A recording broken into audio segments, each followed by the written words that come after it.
Bonsoir tout le monde. J'espère que vous allez bien. Nous espérons que vous allez bien. Et on va aller encore mieux parce qu'on va parler d'un tout petit sujet qui n'a aucune influence sur notre avenir, qui s'appelle l'écologie. Mais vraiment, ça ne va pas du tout nous impacter. Ça ne va pas du tout nous toucher. Si, justement, ça va nous toucher, quel que soit notre âge. C'est aussi pour ça qu'on trouvait intéressant de faire ce lien entre toutes les problématiques écologiques, toutes les problématiques environnementales et aussi les problématiques liées aux enjeux de santé, liés à la transition démographique. Finalement, il y a un grand lien entre les deux. Dans les grandes transitions qui nous attendent, qui ont démarré et qui vont se poursuivre, la transition démographique et la transition écologique, la question de la santé, la question de la fragilité vont ensemble. Une chose toute bête, quand vous n'êtes pas très en forme, quand vous commencez à avoir avancé en âge, quand en plus il y a un petit changement de 30 degrés dans la journée, j'exagère quand je dis dans la journée, ça a encore plus d'effet que si vous êtes en grande forme et que vous avez 20 ans. Par exemple. Mais qu'en même temps, les gens les plus jeunes peuvent se dire « Ouh là là là là là, ça commence à sentir aussi aujourd'hui, mais dans 10 ans, dans 20 ans, dans 30 ans, dans 40 ans, comment ça va se passer ?» Bref, cette question-là, elle nous concerne du premier jour de notre vie au dernier jour de notre vie. Et elle nous concerne toutes et tous. Et c'est donc autour de ces sujets-là qu'on va passer 1h30 à peu près d'échanges, d'entretien. Je voulais dire aussi que souvent, on profite de cette question écologique pour essayer d'opposer les gens.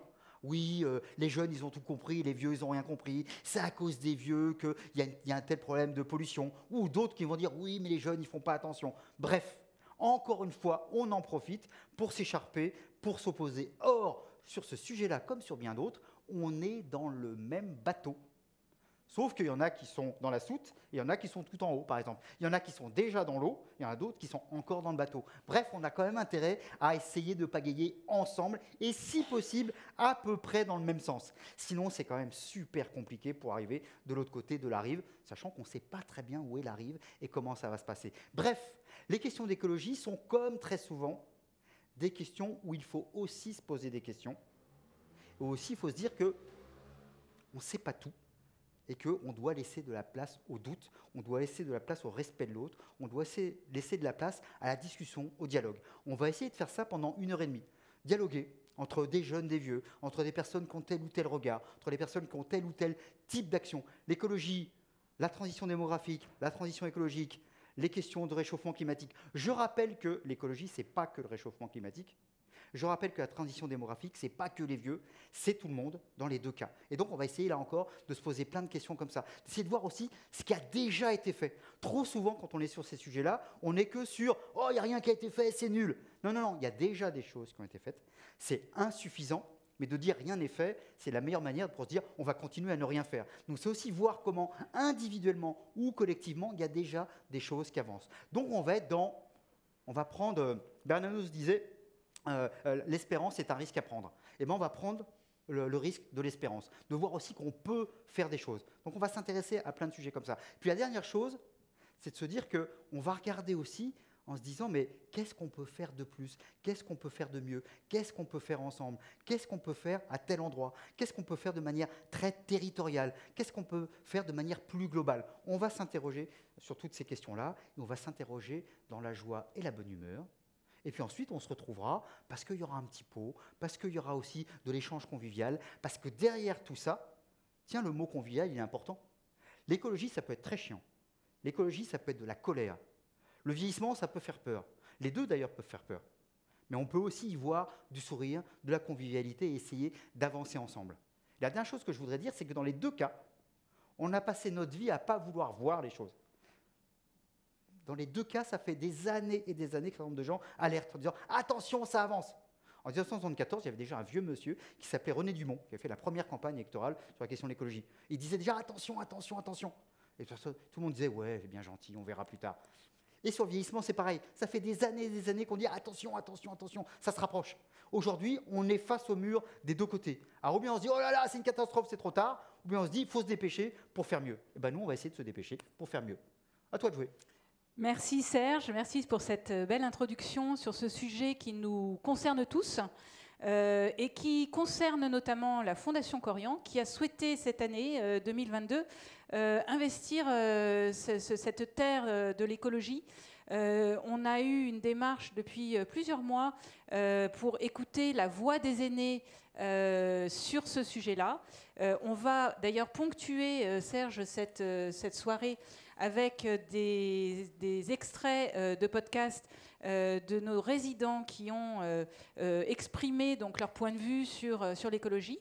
Et on a souhaité que ce soir soit un soir d'échange entre générations, notamment cette première table ronde qui va porter donc, sur le point de rencontre intergénérationnel, regard croisé entre les jeunes et les moins jeunes, avec Clémence Olmaert qui est parmi nous et qui vit aujourd'hui pleinement cette aventure à travers sa ferme de permaculture avec son compagnon, avec Monsieur Wanan, qui est donc résident en EHPAD et qui va nous dire aussi comment il voit ces sujets de l'écologie.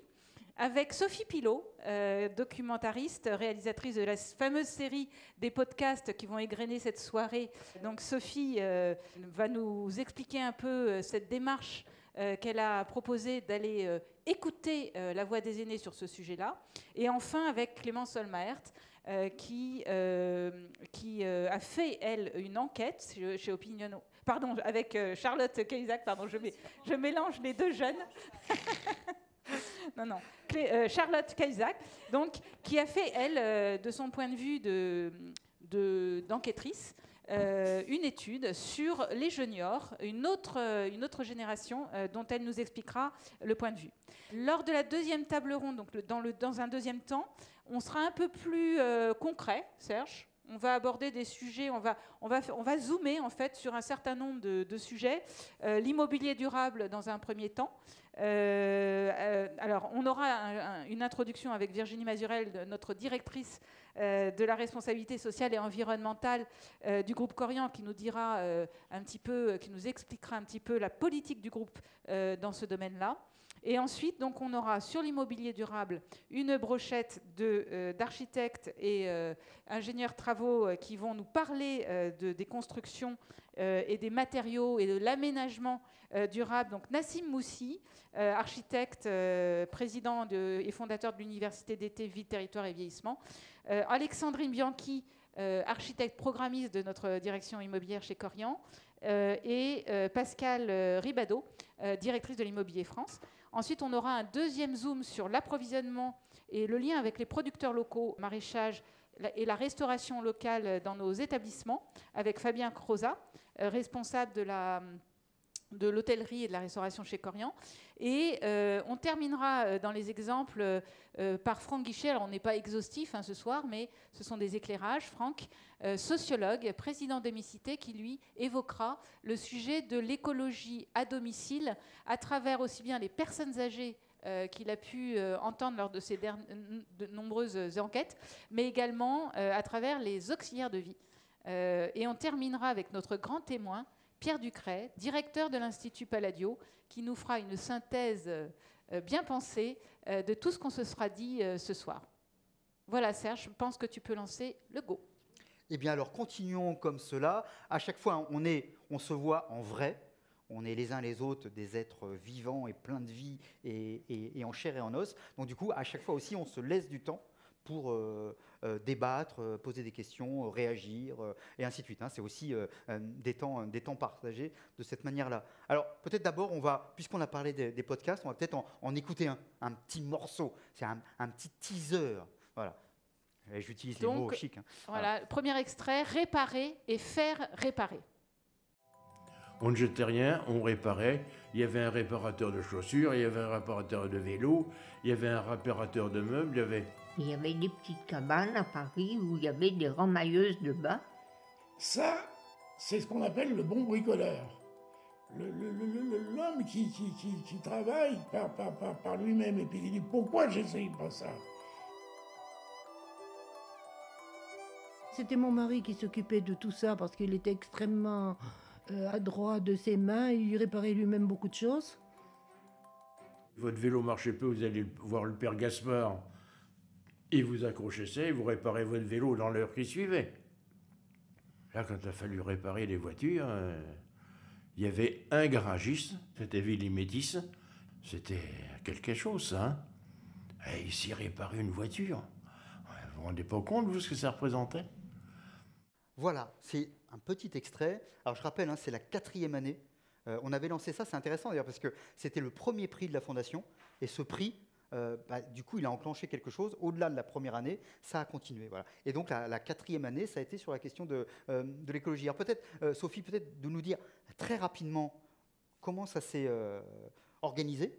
Et puis aussi, quand vous avez parlé, on reviendra après sur les réactions, mais quand vous avez dit c'est le sujet qu'on va prendre, comment les interlocuteurs ont réagi? Voilà un petit peu ces deux problématiques-là. Vous avez 3 minutes maximum. Très bien. Vous faites mettre du temps. Déjà, je voudrais remercier tous les résidents et animateurs et M. Wanan qu'on a entendu, parce que sans eux, la série n'aurait jamais eu lieu. Et au début, ça a été tout de même très compliqué. Il était une fois l'écologie, ça a fait un peu flop dans les établissements. Et j'ai eu une animatrice formidable qui m'a dit, écoutez, il faut tout de même que je vous dise, j'ai une résidente, elle s'est presque mise un peu en colère et elle m'a dit, oui, il faudrait mieux nous parler de comment on a réussi à survivre pendant la guerre. Et je me suis dit, le fil est là, en fait.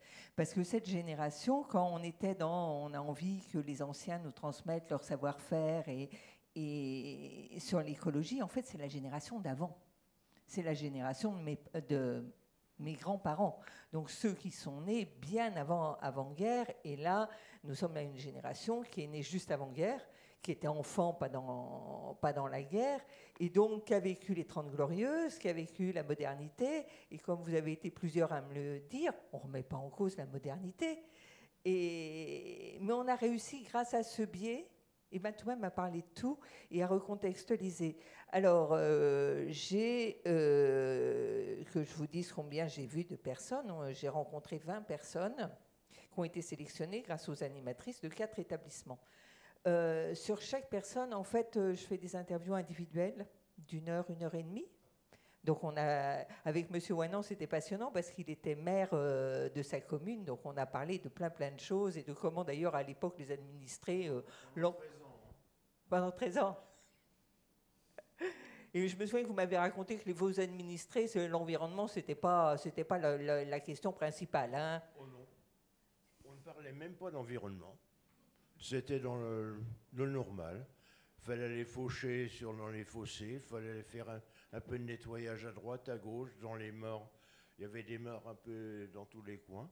Mais ce n'était pas de l'écologie, c'était du nettoyage, tout simplement. Du nettoyage imposé et nécessaire. C'est ça, donc on verra après qu'en fait, effectivement, à cette époque-là, il n'y avait pas énormément de production de plastique ni de choses très polluantes, donc tout ça allait très bien. Ça va se complexifier dans un deuxième temps, et là, c'est pratiquement plus leur génération. Et c'est par hasard que j'ai appris que je faisais de l'écologie.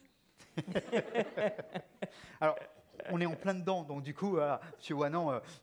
Vous avez remarqué d'ailleurs, jusqu'à un certain âge, on donne nom et prénom, et à partir d'un certain âge, on dit monsieur ou madame. Voilà. Et donc, justement, vous avez participé à ce podcast, et ce que vous disiez, ce mot écologie, qu'est-ce que pour vous... Je vous comprends très mal avec excusez-moi. mauvais écho. Ouais, je parle trop vite en plus.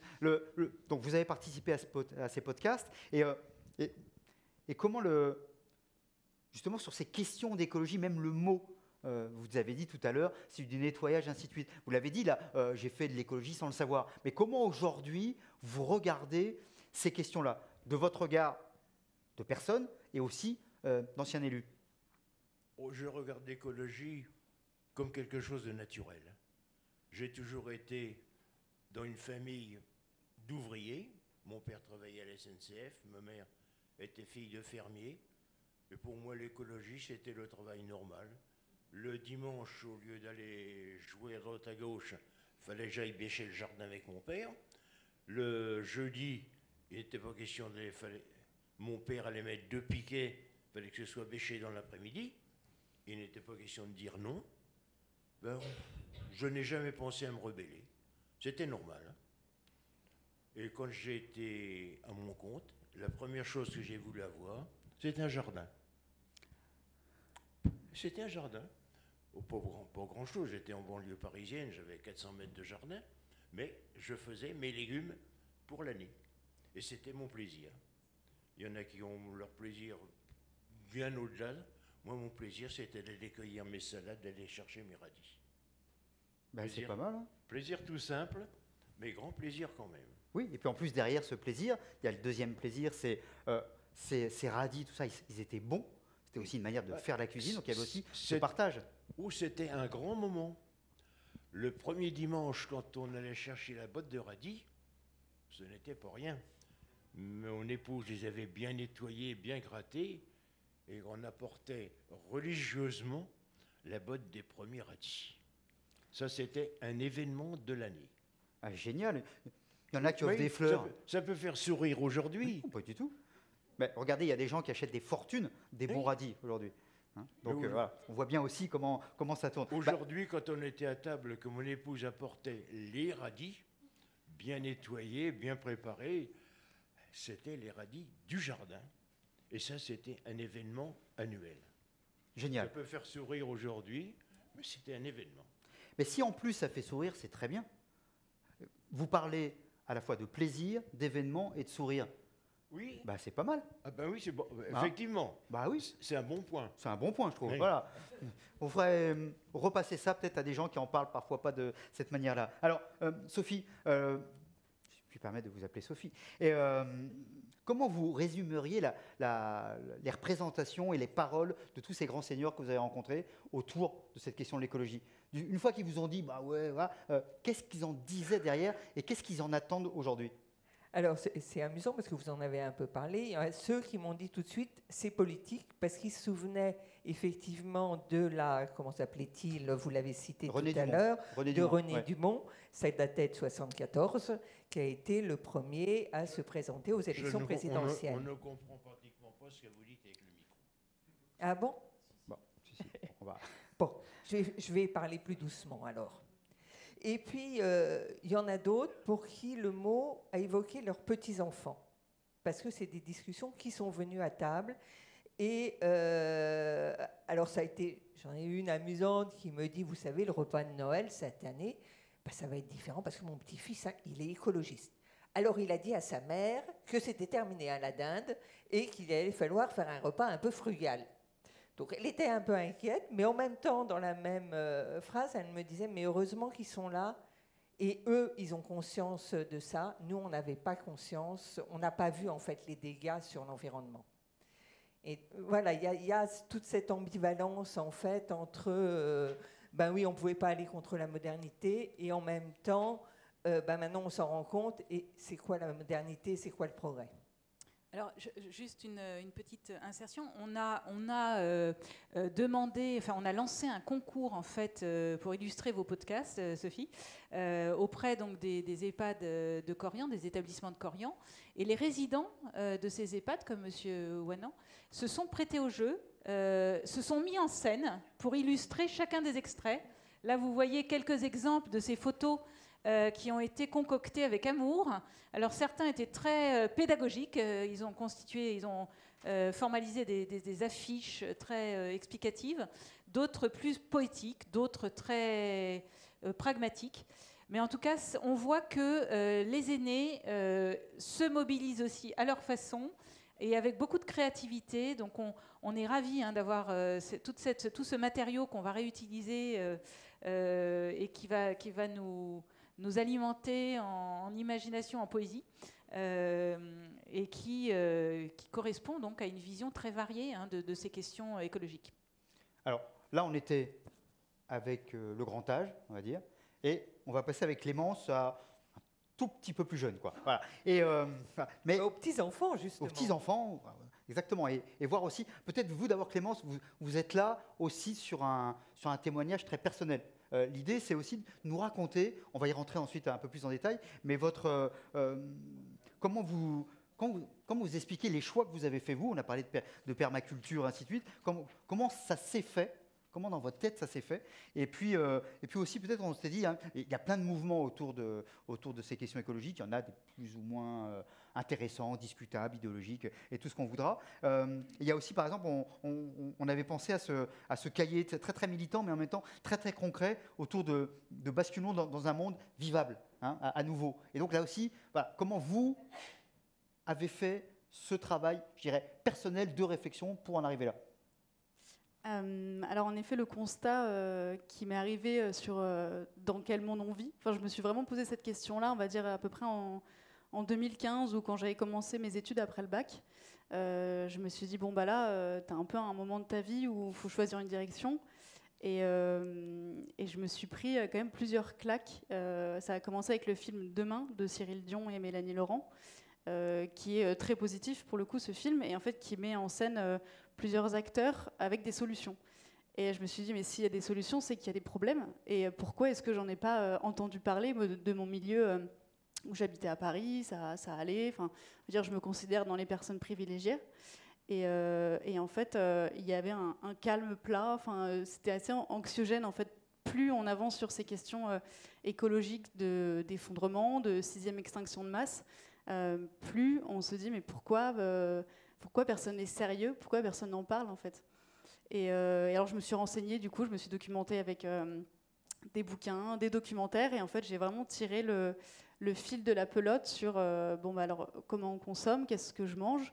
Du coup, l'agriculture a un impact, ok, donc qui vient à l'autre bout du monde. Donc là, on fait agriculture, alimentation, pollution, plastique, déforestation, érosion du sol, acidification des océans. Enfin, on se dit, voilà, il n'y a pas que en fait les gaz à effet de serre. C'est vraiment une partie seulement du problème. Et là, je me suis dit, bon, maintenant, réussir sa vie dans un monde qui l'a détruit, ça ne m'intéresse pas du tout. Donc voilà, ce constat un peu alarmant, alarmiste, au tout début, ça a été effectivement des claques personnelles qui, en fait, je jugeais même mes parents. Enfin, j'allais vraiment me dire, mais personne réagit, en fait. Et donc, ça m'a amené de façon positive après un rebond d'engagement, en fait. Et j'aimerais qu'on voit comment de cette éco-anxiété, comme on dit aujourd'hui, puisqu'il y a un jeune sur deux qui déclare souffrir d'éco-anxiété aujourd'hui, c'est-à-dire d'un état d'un trouble anxieux qui touche largement donc la jeunesse, angoisse, anxiété liée à l'anticipation des effets de la crise écologique. Et certains comme vous, c'est quand même une minorité, font le choix, Clémence, de bâtir leur existence différemment. Et le petit film qu'on va vous passer maintenant illustre le choix que Clémence a fait de partir à la campagne.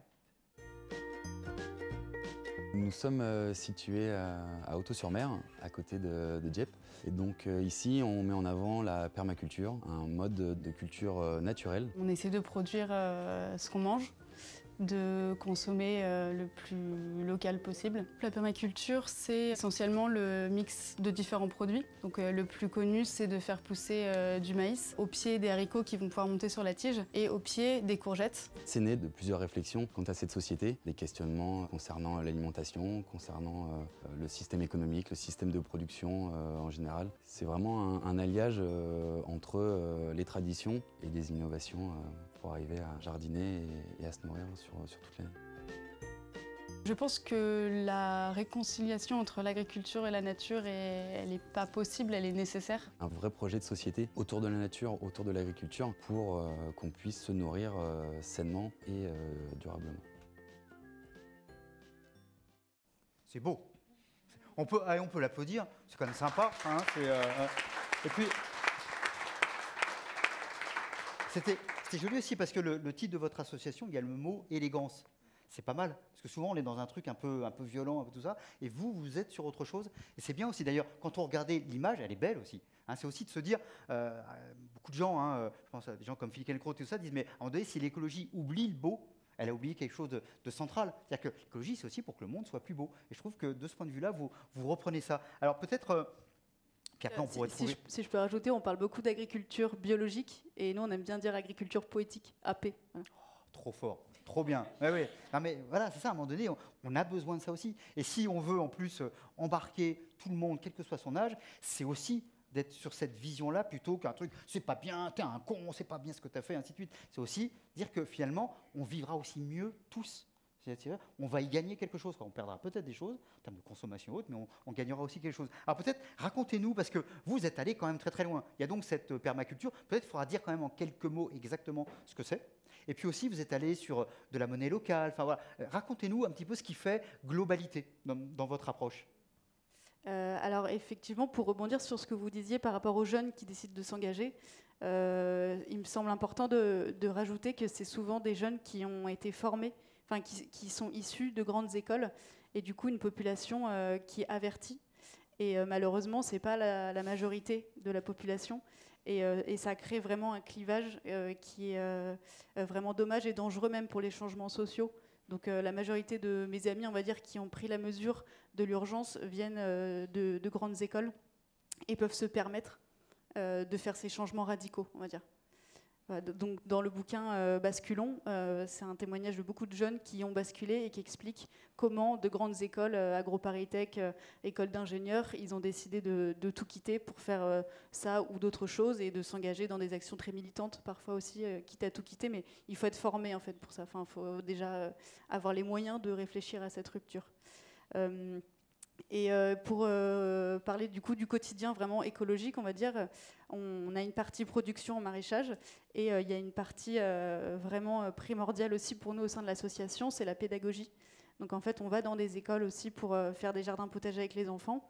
Des enfants qui sont, même si on est en Normandie, à vraiment 5 minutes de la mer, il y a beaucoup d'enfants issus de quartiers défavorisés qui n'ont jamais vu la mer en fait. Enfin, les week-ends avec leurs parents, c'est on va dans le grand supermarché Auchan et il y a des enfants de 5-10 ans qui n'ont jamais vu la mer.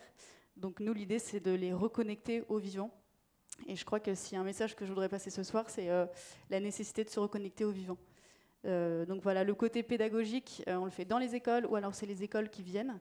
Et on utilise en fait le côté jardin et potager comme un argument pour philosopher aussi autour de quelle est notre place dans ce monde, dans ce système, comment est-ce qu'on consomme, donc comment est-ce qu'on vit, dans quoi on s'insère et comment on décide aussi de mettre à profit notre moment de vie sur Terre, toute notre énergie, notre matière grise aussi, notre cerveau, notre vie, on va la dédier à quelque chose et autant que ce quelque chose ne soit pas destructeur. Donc voilà, aussi on disait que c'était beau parce que la permaculture, c'est aussi un côté style, enfin, c'est être bien, être beau et faire du bien. Donc voilà, c'est vrai que des grandes bandes rigides et toutes droites comme on a l'habitude de voir, nous on a préféré des courbes.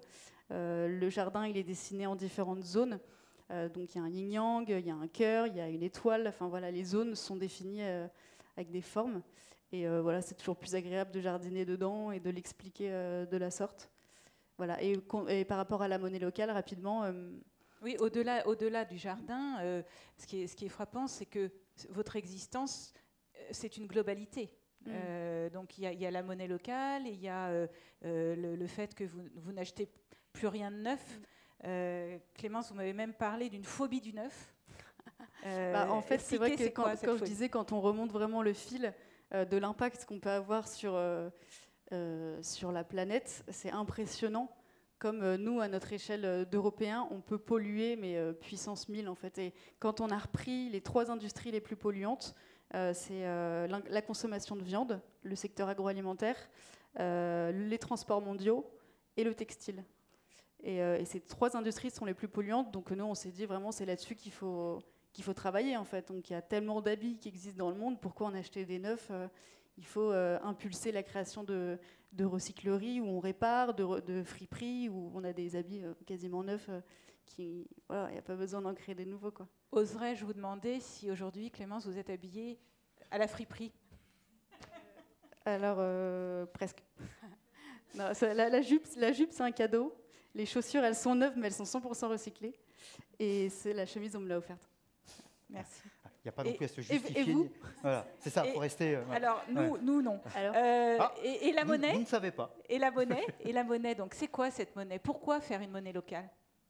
Une monnaie locale, en fait, c'est une monnaie alternative à l'euro, où en fait on va échanger, alors il y en a dans toute la France, dans toutes les villes presque, on échange 1 euro par exemple et on va avoir une unité de monnaie locale. Donc 1 euro égale une unité et en fait ça permet de laisser, de garder on va dire la puissance monétaire citoyenne et locale sur le territoire.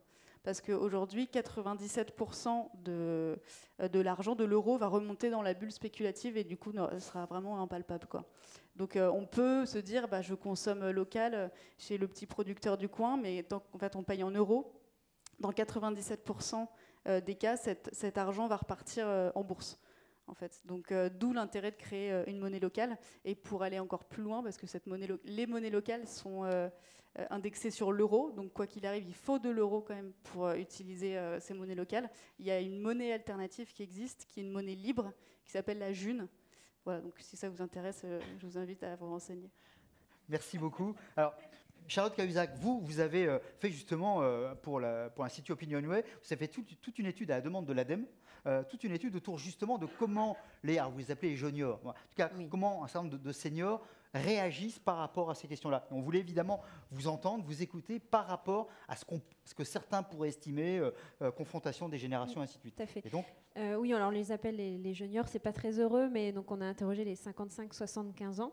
Il y a à peu près 1 an sur cette question de la transmission des gestes, des éco-gestes, et comment entre grands-parents, enfants et petits-enfants, on discute de ces sujets. Et une des conclusions de l'étude, et la conclusion majeure du point de vue de ces juniors, c'est qu'il n'y a pas de guerre de génération en réalité, et que les générations ne s'opposent pas, bien au contraire. Pour les juniors, pour 79% d'entre eux, c'est un sujet important.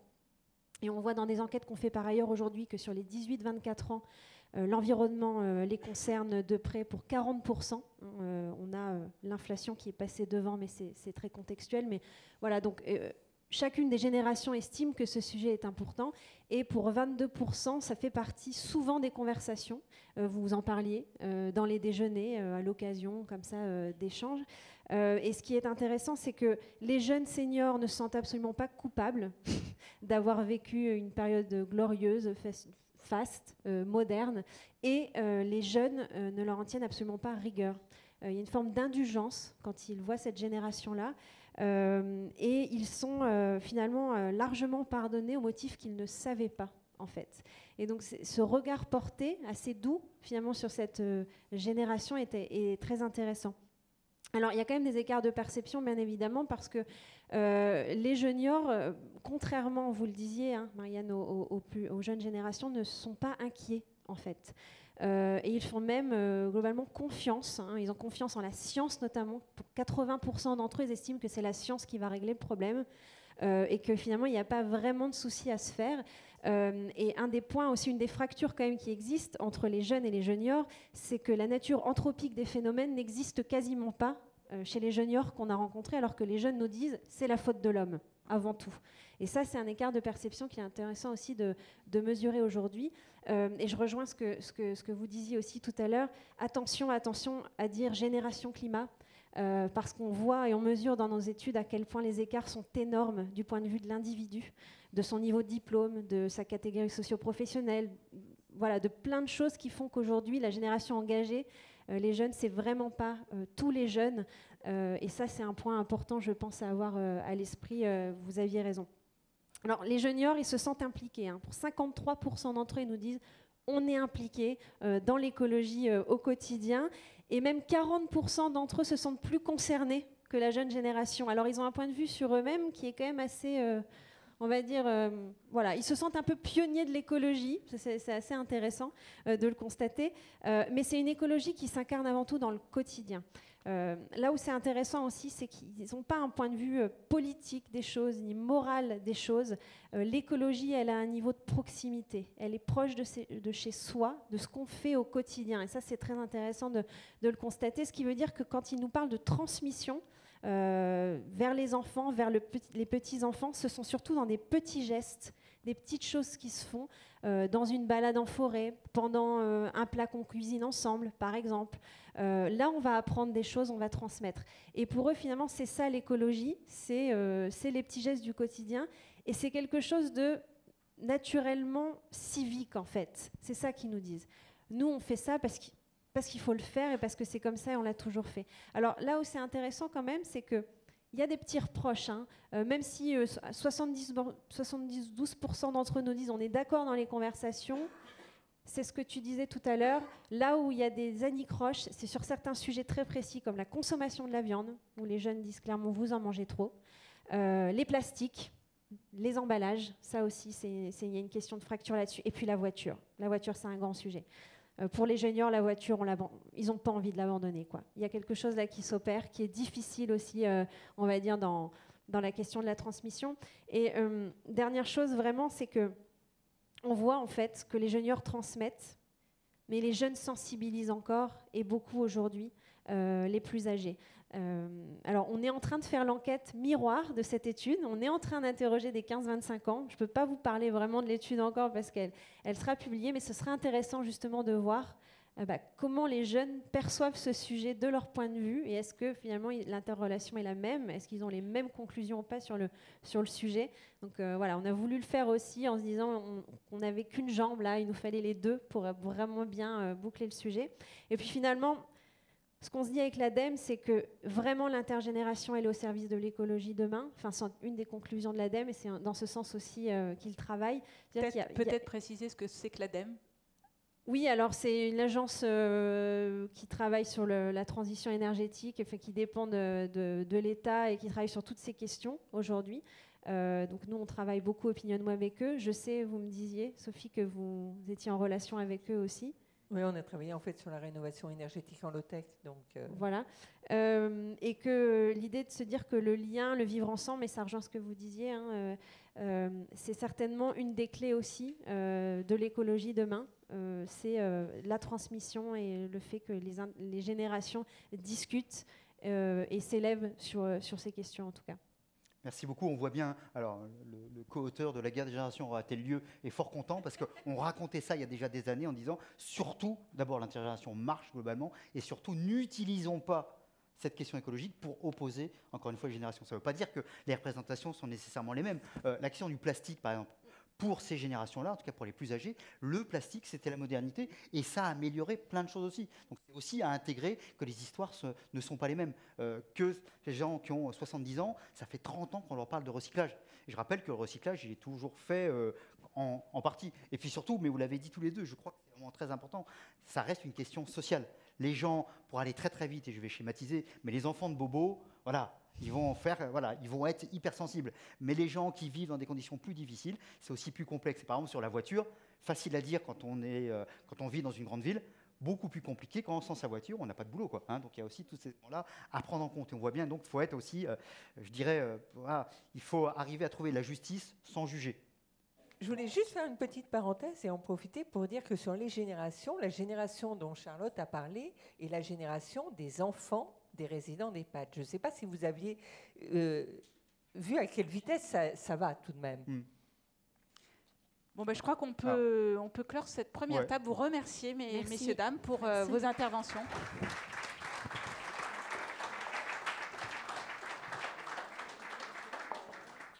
Alors, merci beaucoup. Et donc, on va passer à deuxième table ronde.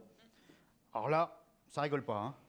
L'immobilier durable et les éco-gestes dans les établissements sanitaires et médico-sociaux et à domicile. Waouh!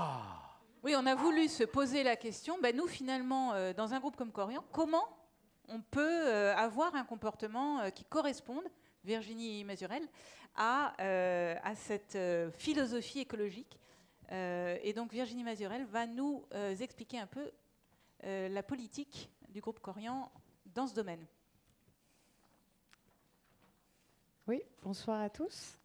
Alors peut-être d'abord un petit peu de contexte. Effectivement, le secteur de la santé est concerné à double titre par la réduction de l'empreinte environnementale, comme beaucoup d'autres secteurs. Déjà, les émissions, alors pardon pour le vocabulaire un peu technique, les émissions carbone générées par nos activités contribuent au dérèglement climatique, donc il convient de s'en préoccuper. Et le dérèglement climatique a des effets sur la santé, et donc le secteur de la santé doit s'y adapter. Vous l'avez certainement déjà entendu par ailleurs, mais ça fait jamais de mal de le rappeler.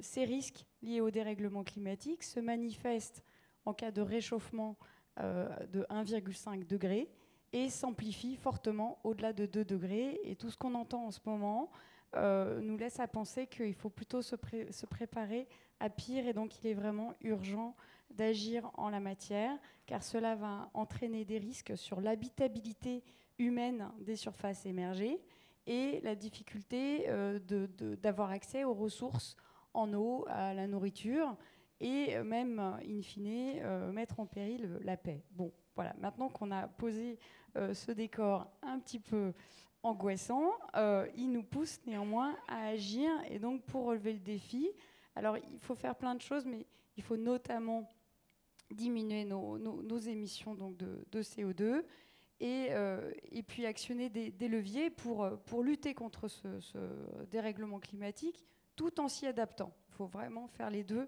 en même temps. Donc chez Korian, la politique environnementale est l'un des 5 piliers de notre feuille de route de notre responsabilité sociale et environnementale. Et nous avons notamment 3 objectifs qu'on s'était fixés dès 2019.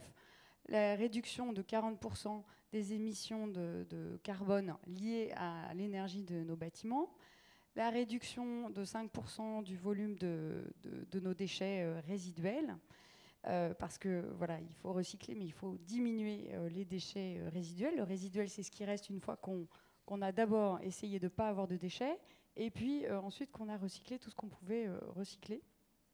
Et puis en dernier lieu, avoir des constructions plus durables, plus voilà, en lien avec notre environnement, et qui puissent bénéficier d'une certification en la matière, donc sur l'environnement.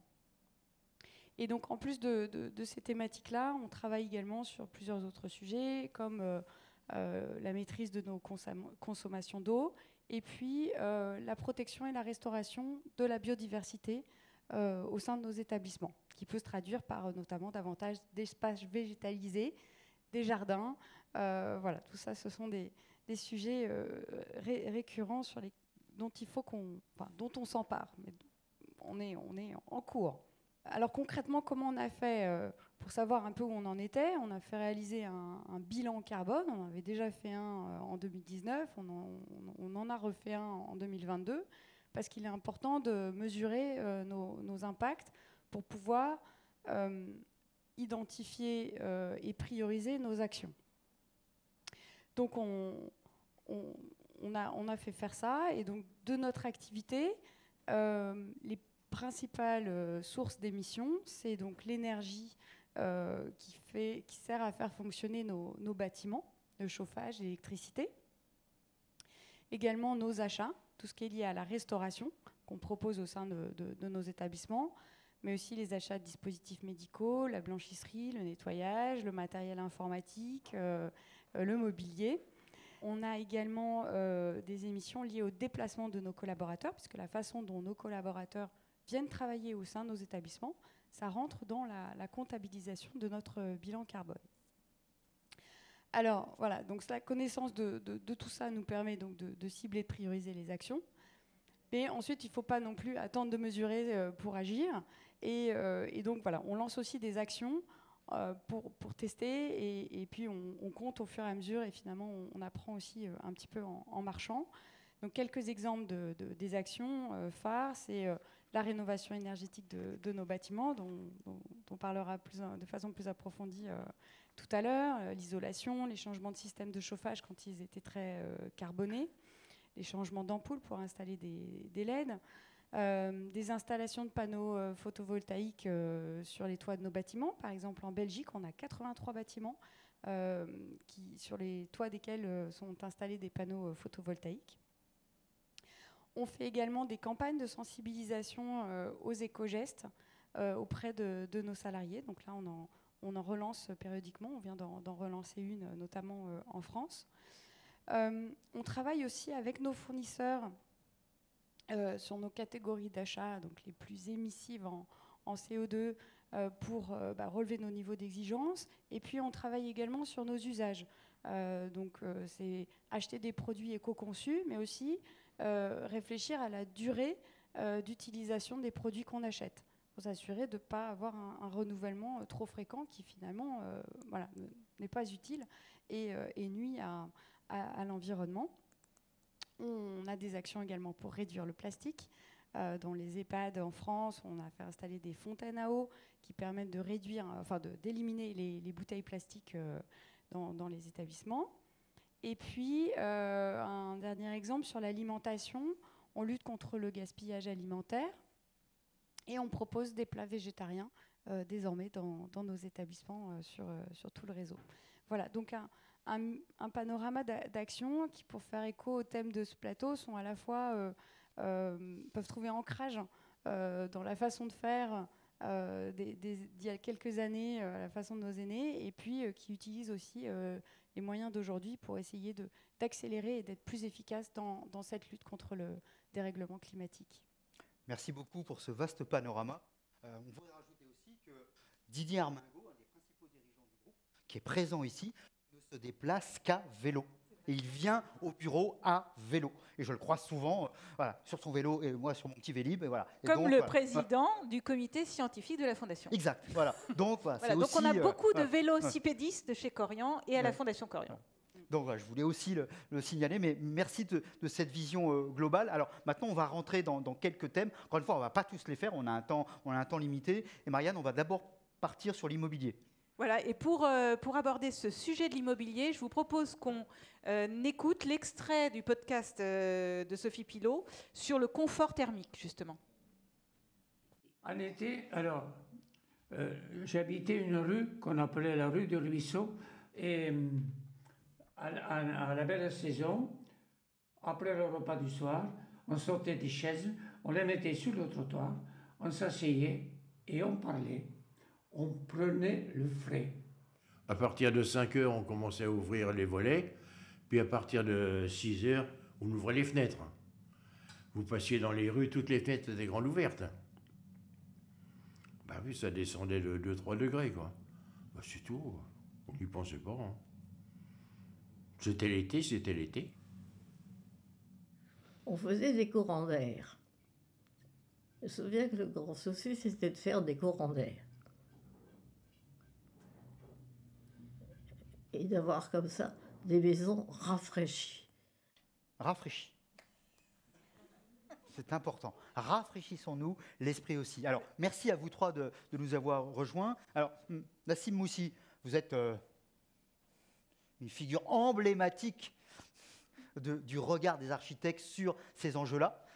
Vous êtes aussi, je tiens à le dire, hein, vous avez fondé il y a 2 ans l'université d'été Ville, Territoire et Vieillissement. Alors, vous portez aussi ce regard-là, vous enseignez à l'ESTP, c'est-à-dire aussi avec d'autres publics, et tout simplement de votre regard de jeune architecte, mais déjà plein de force et d'expérience, comment, pour ces secteurs-là où on se dit, ouais, le monde du médico-social, le monde du sanitaire, comment vous voyez en tant qu'architecte, comment ce secteur-là peut agir, peut s'adapter, et de votre regard à vous, parce que sinon ça fait garde à vous, ce qui est complètement différent, parce qu'on a dit encore une fois que l'écologie devait être dans le plaisir aussi, dans le bonheur et dans la joie. Donc comment, de votre regard à vous, comment on peut avancer ?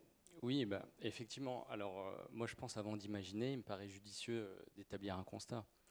Donc aujourd'hui, quand on s'intéresse aux établissements de santé ou aux établissements d'hébergement pour personnes âgées dépendantes, on se rend compte que l'immense majorité de ce parc immobilier est bétonisé. Et par ailleurs, l'hypertechnicité de ces volumes structurels contraint leur évolutivité architecturale. Et par ailleurs, questionne d'une certaine manière, leur obsolescence immobilière. Donc ça, c'est le premier point. Et le second point, c'est qu'il y a quand même une densité d'interrogation. Aujourd'hui, c'est de se dire sur quel effort de sobriété et d'efficience énergétique on se positionne. Mais sans rentrer dans une bataille de chiffres que nous connaissons tous d'ailleurs, aujourd'hui, en France, le domaine de la construction, c'est 40% des consommations d'énergie finale et 25% des émissions de gaz à effet de serre. Donc, à partir de ce raisonnement, c'est comment on arrive à être performant. Construire durablement, ok, très bien, je pense qu'ici, on est à peu près tous d'accord, Mais comment fait-on quand on a un taux d'inflation à 2 chiffres, avec un taux d'usure, le tout corrélé avec une envolée des prix d'énergie? C'est un petit peu plus compliqué. Je pense que c'est quand même un sacré défi architectural. Et à mon sens, je pense qu'on ne peut plus construire comme on construisait à 50 ans, et c'est ce qui répond un petit peu à votre question, c'est de se dire, n'y a-t-il pas des éléments de réponse en coût global au travers de structures un petit peu plus durables? Eh bien, moi, je pense qu'il y a au moins 2 éléments de réponse. Le premier, c'est si j'adopte une vision centrée promotion immobilière, c'est-à-dire l'un des enjeux de conception plus écologique, plutôt que de raisonner en mètres carrés, en mitage foncier, eh bien, raisonnons en taux d'usage, c'est-à-dire réfléchir sur le temps passé dans un espace. Pour illustrer mon propos, prenons l'exemple d'une RSS, résidence service senior médicalisé, un espace de restauration collectif. En général, assez souvent, il est utilisé de 6 h du matin jusqu'à 21-22 h, à l'intérieur duquel vous le partitionnez avec plusieurs moments clés, petit déjeuner, déjeuner, collation et dîner, avec parfois des activités. Donc on se rend compte que durant 15 heures de temps, cet espace-là est utilisé. Et moi, ce qui m'intéresse sur les choses sur lesquelles j'aime bien réfléchir, c'est de 22 h jusqu'à 6 h du matin, on est face à des espaces en sous-occupation et parfois chauffés. Donc qu'est-ce qu'on y fait pendant 9 heures? Et donc ça, sur cette question-là, c'est est-ce qu'on ne peut pas, oui, faire l'objet d'une programmation stratégiquement plus écologique? Puisque en valorisant l'intensité d'usage d'un lieu, eh bien, on valorise les mètres carrés assujettis et on valorise nécessairement la valeur vénale du bien. Donc ça, c'est le premier élément. Et le deuxième élément de réponse, il est plutôt d'ordre de conception paysagère, de dessin. Aujourd'hui, j'ai un cahier des charges sur une opération de réhabilitation ou sur une opération neuve en densité très forte ou en ruralité. Eh bien, tentons de réfléchir sur la course du soleil, ou par exemple, essayons de réfléchir en étant plus généreux sur le pourcentage de surface vitrée qui impacte notre perception de bien-être. Donc ça, si vous voulez, pour moi, tout ceci participe à maximiser et bonifier à la fois le taux d'usage et le taux de bien-être dans un lieu, et comment on arrive à réinterroger le changement d'affectation d'une surface à une fonction dans cette temporalité, et comment on arrive de manière assez vertueuse à intégrer au maximum des environnements naturels dans un volume de santé. Merci beaucoup Nassim. On retiendra aussi le terme de bien-être. C'est-à-dire qu'à un moment donné, tout ça, bien sûr qu'il y a la question de la planète, mais il y a aussi les personnes, quoi. Et finalement, puissent aussi vivre mieux. D'ailleurs, je me souviens plus de son nom, mais il y a un architecte allemand au début du 19e qui déjà avait remarqué que les personnes dans un hôpital, par exemple, dont la chambre donnait sur la forêt, donnait sur le soleil, sortaient plus rapidement que les personnes dont la chambre donnait sur la cour. Donc on voit bien aussi ces cohérences-là. Oui, absolument. Et augmenter aussi la longévité. Il y a beaucoup d'études sur ces questions-là, biophiliques, etc., etc. Avoir une vue sur un périph', c'est pas pareil d'avoir une vue sur un chêne centenaire ou un bouleau, oui. Donc oui, je partage parfaitement cette réflexion. Alors, il y a autour de vous 2 personnes, nos 2 duettistes, Pascal et Alexandrine, qui vous écoutaient avec beaucoup d'attention. Elles sont entre vous 2, donc si jamais vous aviez dit une bêtise, c'était risqué. Voilà. Mais voilà, et je voyais bien leur mine aussi à écouter. Je vois que c'était assez en phase. Et je voudrais vous demander, vous êtes aussi dans cette notion de on vous a demandé de réduire l'empreinte carbone, que ce soit des maisons de retraite médicalisées ou des cliniques, ainsi de suite. Donc voilà, revenir là-dessus. Et puis, vous avez parlé, quand on l'a préparé, d'un élément que je ne connaissais pas du tout, qui m'a fait un peu peur, parce que moi, je connaissais les jumeaux. Voilà, vous arrivez avec des jumeaux, on est content ou pas content. Et vous, c'est les jumeaux numériques. Donc j'aimerais bien aussi qu'on revienne sur ces 2 éléments-là. Donc votre démarche pour réduire l'empreinte carbone, et puis le fait que vous utilisez cette méthode-là, et j'aimerais bien aussi que vous nous en donniez quelques éléments. Puis je crois que d'ailleurs, on verra un petit film autour de cela. Juste avant de les laisser parler, je voulais rappeler que tant Alexandrine que Pascal ont contribué à réaliser un énorme programme de reconstruction, de restructuration du parc, en cours d'ailleurs, qui n'est pas achevé, mais ce sont nos bâtisseuses, on va dire, en France. Nos 2 bâtisseuses, et elles ont derrière elles une équipe mobilisée avec, je crois, Pascal, une centaine de projets en cours. On a 135 projets actifs aujourd'hui. Voilà. Donc l'impact carbone de Pascal Ribado Dumas est importante. Alors, pas leur impact personnel, ça ne nous regarde pas, mais voilà, votre... La fresque du climat qu'on va bientôt faire avec l'équipe de Virginie dans une prochaine session d'équipe. Voilà. Bon. Oui, donc pour rebondir sur ce que raconte Nassim en termes de chronotopie, puisqu'il s'agit de chronotopie, on n'en est pas encore là aujourd'hui. La chronotopie qu'on avait vue avec Pierre dans le cadre de la Fondation Palladio lors de la session en fait, de 2022. Donc aujourd'hui, nous, nos actions, on en a plusieurs. On a déjà la première réécriture de nos référentiels, nos cahiers des charges, en tenant compte en fait dans l'alignement avec Virginie des critères. Donc on va regarder, on les relit, on les réécrit. D'ailleurs, on a pratiquement terminé sur les critères de biophilie, bioclimatisme. D'ores et déjà, bioclimatisme, l'empreinte carbone, évidemment, la biophilie, la biodiversité, et puis la sobriété énergétique, évidemment, d'autant plus dans le contexte actuel. Donc ça, c'est le premier point. Le deuxième point, c'est effectivement le jumeau numérique. Alors là, peut-être qu'il y a des images qui peuvent illustrer normalement ce que vous faites. Donc le jumeau numérique, en fait, on digitalise nos bâtiments, c'est-à-dire qu'en fait, on est passé des plans 2D à la maquette numérique, qu'on appelle le jumeau numérique. Et en fait, cette maquette numérique a plusieurs avantages en termes de construction, mais aussi en termes d'exploitation, puisqu'en termes de construction, on va mesurer, on va contrôler ce qu'on construit de manière très précise. Donc ça, c'est intéressant. Donc une maquette numérique sur laquelle interviennent la totalité des intervenants, ce qui permet d'éviter les pertes de données et puis les dysfonctionnements qu'on connaît tous dans le cadre d'un bâtiment qui est toujours un prototype. Donc, construction. On va réussir aussi, dans une optique aussi de coût global, à pouvoir maîtriser en fait le projet. Voilà. Donc dans la phase de construction aussi bien que dans la phase d'exploitation. Alors l'atout du BIM côté écologie, il est multiple, puisque maintenant on arrive à simuler les études d'éclairage qu'on faisait habituellement. Donc on arrive à les simuler de manière très précise. On arrive aussi à simuler toute la partie diagnostic de performance énergétique, donc en tenant compte effectivement de la course du soleil, donc l'effet bioclimatique. Et puis depuis peu, puisqu'en fait le BIM, puisque c'est le logiciel en tout cas... Peut-être dire ce que ça veut dire. Le BIM, c'est le building modeling, donc en fait c'est le jumeau numérique, voilà. Ah, ok, voilà. d'accord. Le jumeau numérique pour voilà. Donc grâce à ce jumeau numérique, on est en train donc de travailler sur l'empreinte carbone.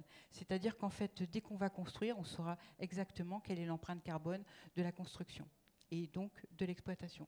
Et ce qui va nous permettre, Alexandrine, en temps réel, au niveau des panneaux solaires, de pouvoir bien les positionner et d'avoir une capacité énergétique optimale.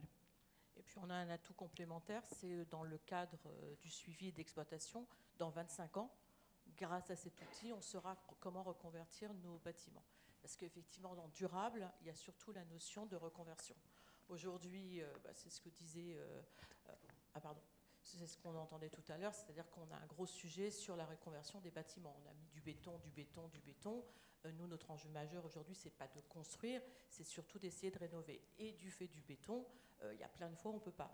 L'outil nous permettra de se dire, dans 20 ans, dans 30 ans, aujourd'hui c'est une clinique, on a 140 lits, peut-être que demain, on aura beaucoup plus de place en HDJ, mais on pourra les reconvertir. Alors HDJ, Alexandrine, l'hôpital de jour, excusez-moi. Donc oui. On a des places d'hôpital de jour, on en aura peut-être plus, on ne sait pas. Enfin, aujourd'hui, autour de la table, on ne sait pas exactement dans 20 ans ce dont on aura besoin. Mais grâce à cet outil, en temps réel, on pourra imaginer des reconversions. Aujourd'hui, on peut le faire, bien évidemment, mais c'est beaucoup plus compliqué. Donc c'est un outil d'exploitation et de reconversion future. Oui, puis la troisième action dont on peut parler aussi, Alexandrine, c'est qu'en fait, dès qu'on conçoit un bâtiment, on le conçoit de manière modulaire, systématiquement, de telle manière à pouvoir réutiliser les espaces. C'est intéressant parce que cette démarche-là, elle est faite par exemple par un certain nombre de promoteurs, elle est faite dans le monde du logement social, c'est se dire aussi comment on adapte pour suivre tout simplement les évolutions mais du cycle de vie des personnes, par exemple, des évolutions sociologiques. C'est bien de s'autoriser les manières de pouvoir le faire plus facilement. On sait tous combien c'est difficile aujourd'hui d'adapter, par exemple, je ne sais pas, pour les personnes en situation de handicap et autres, voilà, parce que c'est plus lourd aujourd'hui, parce que le béton, parce que tout ça. Et donc, prévoir d'avance qu'il faudra s'adapter est sans doute une exigence et une élégance, pour reprendre ce terme-là, intellectuelle extrêmement fort, quoi. Et à travers le BIM, par exemple, on a un projet en cours qui est un EHPAD de 100 lits qui sera construit sur G1. Donc là, on le fait en BIM et on est en modulaire. Mais déjà, on sait qu'une reconversion au logement sera possible. Dans 30 ans, s'il n'y a plus d'EHPAD à G1, on pourra avoir des logements. Et on sait déjà comment ils seront ces logements. Donc c'est vraiment voilà, ça nous permet de travailler aujourd'hui, demain et on espère après-demain.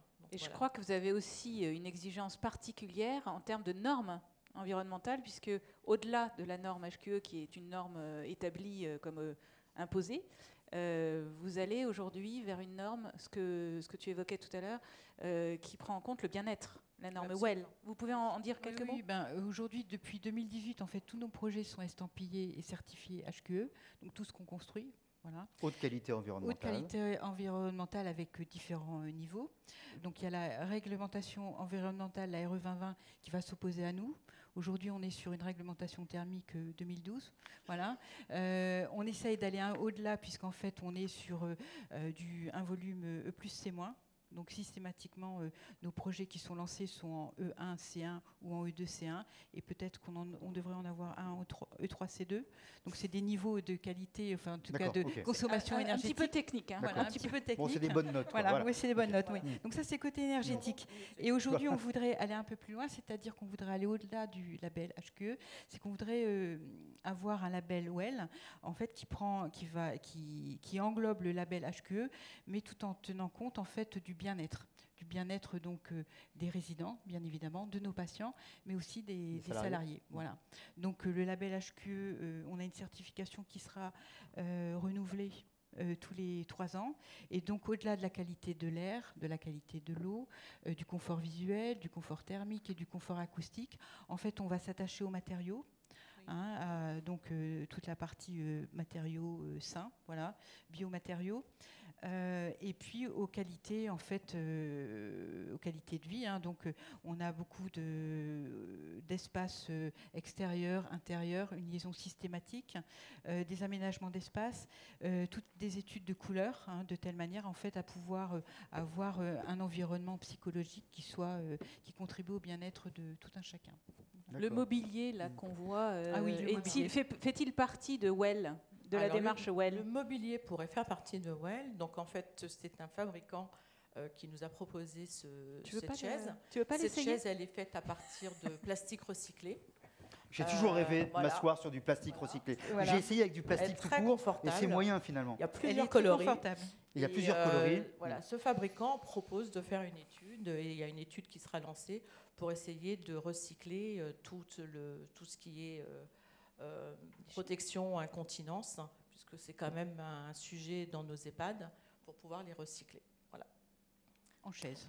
Comme disait Montaigne, même le roi sur son trône n'est jamais qu'assis sur son... Voilà. Voilà, non, mais c'est vrai que le WELL, ce qui est vraiment important, c'est que, par exemple, on va prendre un cas que vous connaissez tous, c'est l'EHPAD d'hier. L'EHPAD d'hier, on avait des locaux en rez-de-chaussée. Et puis, systématiquement, on avait 1-2 étages avec un couloir, des chambres à gauche, des chambres à droite. Pas de lumière naturelle.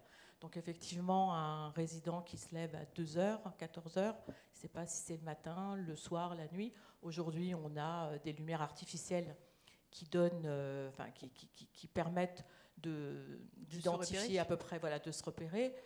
Les EHPAD de demain et le WELL, on a systématiquement une vue sur l'extérieur. Un vrai apport de lumière naturelle. Ça, c'est un confort et un bien-être, mais ça remplace n'importe quoi. Donc, on n'a plus jamais dans nos nouveaux bâtiments une circulation avec des chambres. On a des salons qui sont ouverts et qui sont éclairés naturellement. Alors, ça veut dire qu'à n'importe quel moment, on sait, on se lève, c'est le matin, c'est l'après-midi, c'est plutôt le soir. Parfois, Nassim, il se lève, il ne sait plus du tout quelle heure il est, mais c'est pour d'autres raisons. Et, non, il a l'air de bien savoir, Nassim. Voilà. Alexandrine, justement, je propose, puisqu'on parle d'immobilier durable, qu'on prenne un exemple avec, je crois, c'est à Avignon. Oui. Je dirais avant, après. Peut-être nous expliciter avec des images comment ça se passe, justement. Alors, Avignon, c'est une clinique. On a une clinique qui existe, qui s'appelle les Cyprès. Donc, je tiens simplement à rappeler que construire, ce n'est pas du tout écologique. Donc on n'essaie pas à la DIM, c'est notre métier, mais d'immobilier. notre enjeu majeur, direction de l'immobilier. Notre enjeu majeur, c'est pas de construire, c'est d'essayer de rénover. Donc on ne construit que quand on ne peut pas rénover. C'est-à-dire qu'on fait des faisas. On essaye de rénover, d'agrandir. Quand on ne peut pas, il y a des fois on ne peut pas, parce que c'est bétonné, les PLU ne le permettent pas. Les cyprès, on a essayé de le reconvertir, de le rénover. Les permis de construire ont été... on n'a pas eu de permis de construire, donc la deuxième solution, c'est qu'on reconstruit. Donc on est très content de reconstruire ce très beau bâtiment. Non, mais pour traduire, parce que les cyprès, c'est une clinique de soins médicaux et de réadaptation pour les maladies locomotrices et neurologiques. Absolument. Près d'Avignon. Et voilà. Donc aujourd'hui, on reconstruit cette clinique. On va avoir un nouveau bâtiment. Donc vous avez sur la gauche le terrain tel qu'il existe aujourd'hui. Donc c'est un terrain de 18 000 m² avec des anciens logements pleins d'amiante et en rez-de-chaussée, mais qui est très arboré. On a des très beaux arbres et le futur bâtiment. Alors Avignon, c'est une ville très verte. On a dû beaucoup travailler avec les acteurs locaux, la mairie et le territoire. C'est un enjeu passionnant, parce qu'on travaille avec des gens qui sont extrêmement engagés, qui ont des enjeux majeurs. Ils seront certainement dans les 40 villes les plus vertes d'ici 10 ans. Donc on a eu des contraintes et on travaille avec ces contraintes. Alors nous et surtout nos maîtres d'œuvre et nos bureaux d'études. Vous pouvez voir qu'effectivement on avait un bâtiment arboré, ancien et très vert. Et la contrainte aujourd'hui, c'est malgré qu'on va construire... On va construire 145 lits, 40 places et on va construire environ 10 000 m². On doit maintenir 60% de sol végétalisé. Donc voilà, on va replanter, on va même planter plus qu'on avait aujourd'hui. On va effectivement avoir une biodiversité incroyable sur ce terrain. On aura des vergers, on aura un potager, on aura de l'eau. On va récupérer toutes les terrasses qui seront végétalisées. Donc en fait, c'est vraiment un bâtiment de demain. Les matériaux, même les matériaux de façade, on n'a pas le droit du tout au plastique. Donc on n'a pas de plastique, on a du bois. On est en zone inondable, donc on est un petit peu surélevé par rapport au niveau du sol. Donc en fait, tous les remblais vont être faits avec les matériaux qu'on récupère sur le terrain. Et donc on réutilise au maximum. On recycle tout ce qu'on peut. La ville a un réseau de chaleur qu'ils sont en train de mettre au point, puisqu'ils veulent être bien sûr très bons dans ce domaine. Donc on devra se raccorder à ce réseau de chaleur.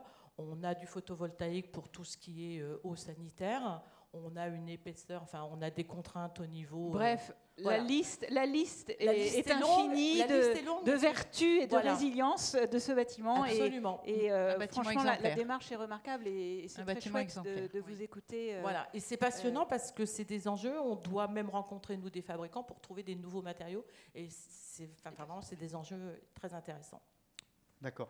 Nassim, vous avez écouté un peu tout ce qui s'est dit. Je veux dire, un petit peu.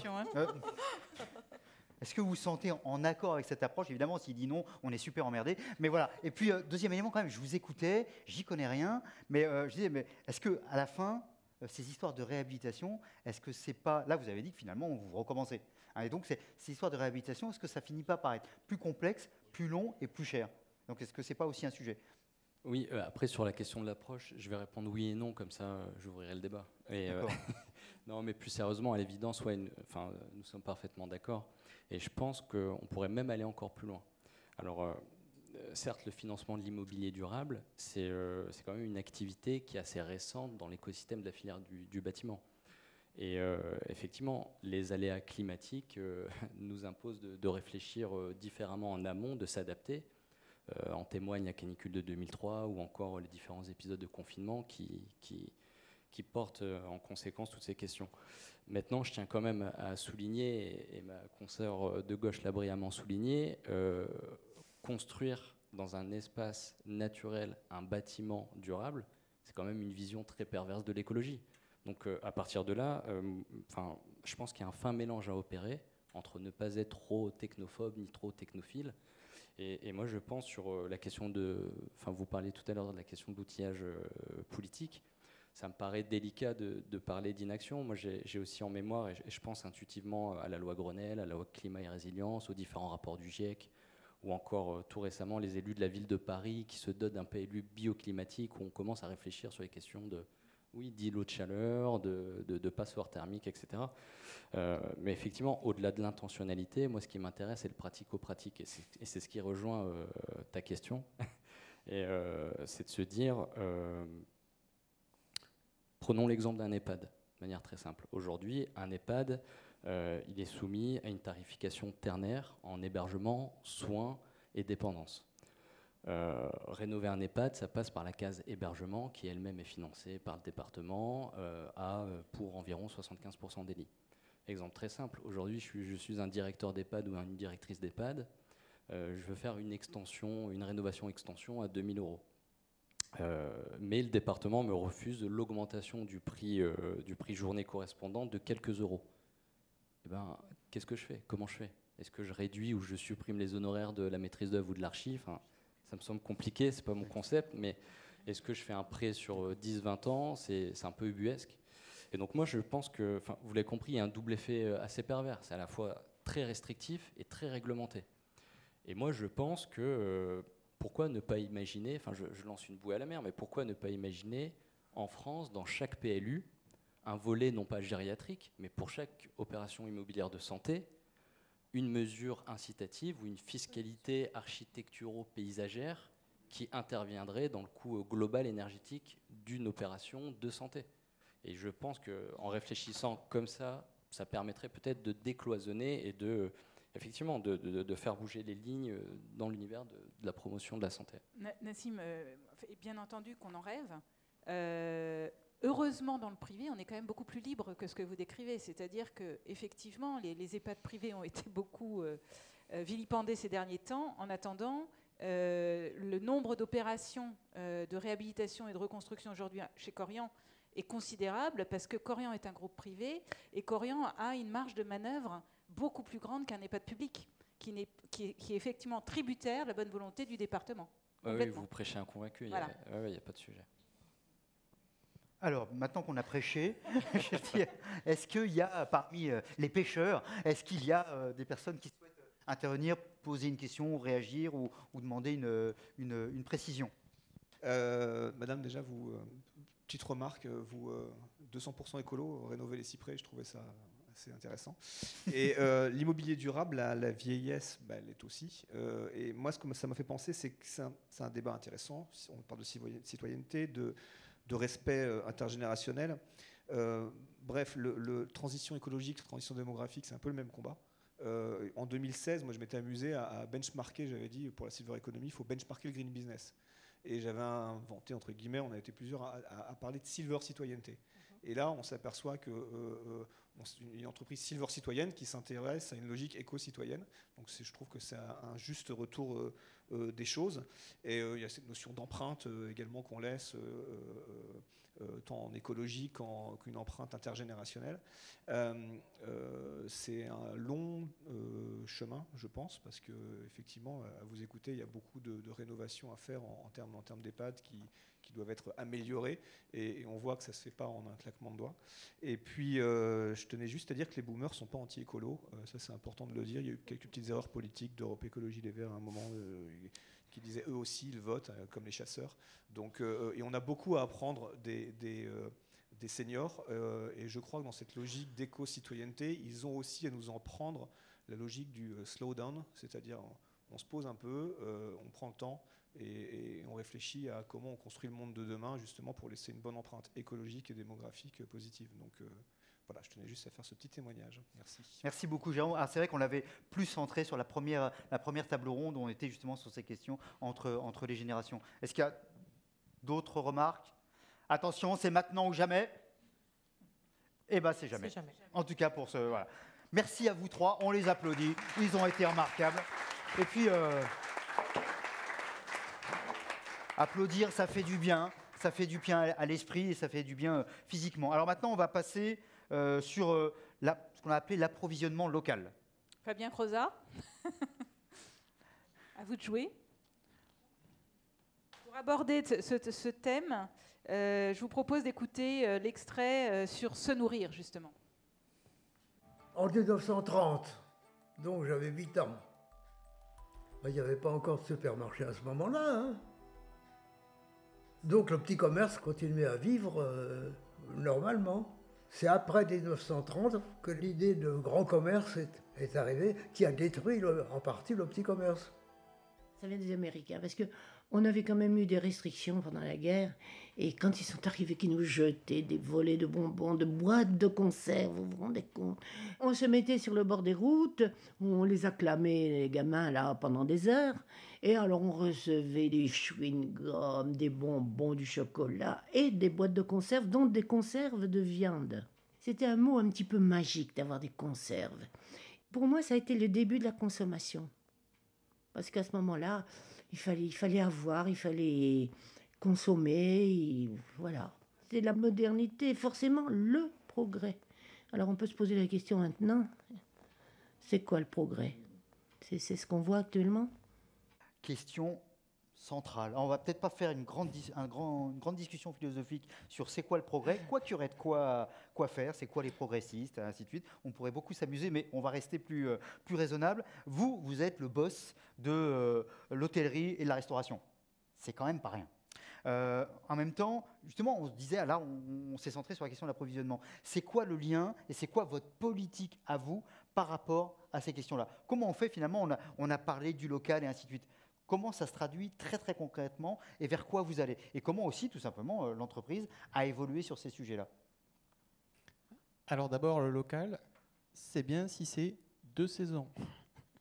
Juste rappeler un petit sujet qui est... Permalocal pour...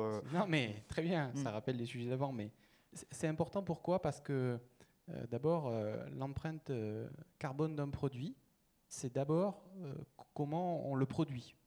Comment potentiellement on le transforme, ensuite comment on le transforme et transporte, et puis ensuite comment on le stocke. Mais c'est d'abord comment on le produit. Alors il y a quelques petites idées reçues, hein, mais si on achète à côté de chez soi des tomates qui poussent dans une serre chauffée, ça n'a pas de sens. Et puis là, quand on parle de progrès, c'est bien de revenir à... le résident tout à l'heure l'évoquait, hein, c'est son jardin, c'est à quel moment ça pousse. Et ce sujet d'acheter en saison, ça prend tout son sens. Et donc ça, c'est peut-être le premier bon sens à retenir. Ensuite, effectivement, nous, on essaye depuis plusieurs années de développer l'achat local. Et l'achat local, donc avec cette composante logistique. Parce que la composante logistique, elle est prépondérante. On a beaucoup d'établissements effectivement dans le réseau en France. Ce sont, quoi qu'on en pense, des petits établissements qui ne sont pas, comme était évoqué tout à l'heure, des grands, dans le podcast, des grands supermarchés. Hein, ça reste des petits établissements. Et donc le sujet d'amener des produits alimentaires d'un point A à un point B reste un vrai sujet, y compris d'empreinte logistique. Parce que si je démultiplie à l'infini les schémas logistiques, ça n'a pas de sens. Alors, on lance des initiatives, voilà, j'en donnerai une, on en a quand même beaucoup et on en lance beaucoup tous les ans, mais j'en donnerai une, par exemple, qu'on a lancée il y a quelque temps en Ile-de-France, avec la Croix-Rouge Insertion. Qu'est-ce qu'on a fait? Ils ont un établissement qui est basé à Savigny-le-Temple, et en fait, ils ont monté un schéma de plateforme logistique. Donc, en fait, ils font de la récolte avec leur propre véhicule auprès de producteurs locaux, donc. Et ensuite, avec ces mêmes camions, en fait, ils continuent, ils reviennent sur leur plateforme, et donc ensuite, ils assurent ce qu'on appelle la logistique du dernier kilomètre, et donc ils arrivent chez nous. Et donc, ça, c'est des schémas qu'on aime bien développer, parce que d'abord, on achète du local, on maîtrise le sujet logistique, puis ça a un sens social, et on essaye de boucler cette boucle, quand même, qui est notre rôle social et environnemental. Donc ça, c'est prépondérant, en fait, dans la logique et dans le schéma. Donc voilà quelle est notre philosophie. Après, selon les territoires, on ne trouve pas tout partout. Évidemment. Et puis il y a des choses, par exemple, moi je tiens, même quand je serai très très vieux, à avoir un bon chocolat, le cacao ne va pas se fabriquer à côté. Hein. Donc il y a aussi des éléments à prendre en compte. Ouais. On est un petit peu juste là, dans les temps.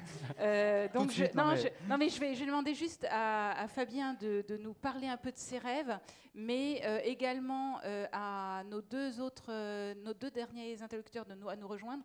De manière à ce qu'on boucle, parce que normalement on aurait dû terminer là dans 5 donc Fabien, tu nous as parlé de tes rêves à venir en quelques mots, quelques illustrations de tes rêves. Mais mes rêves à venir, sans avoir évoqué tout à l'heure, et le discours du résident, il était, je trouve, assez émouvant et représentatif.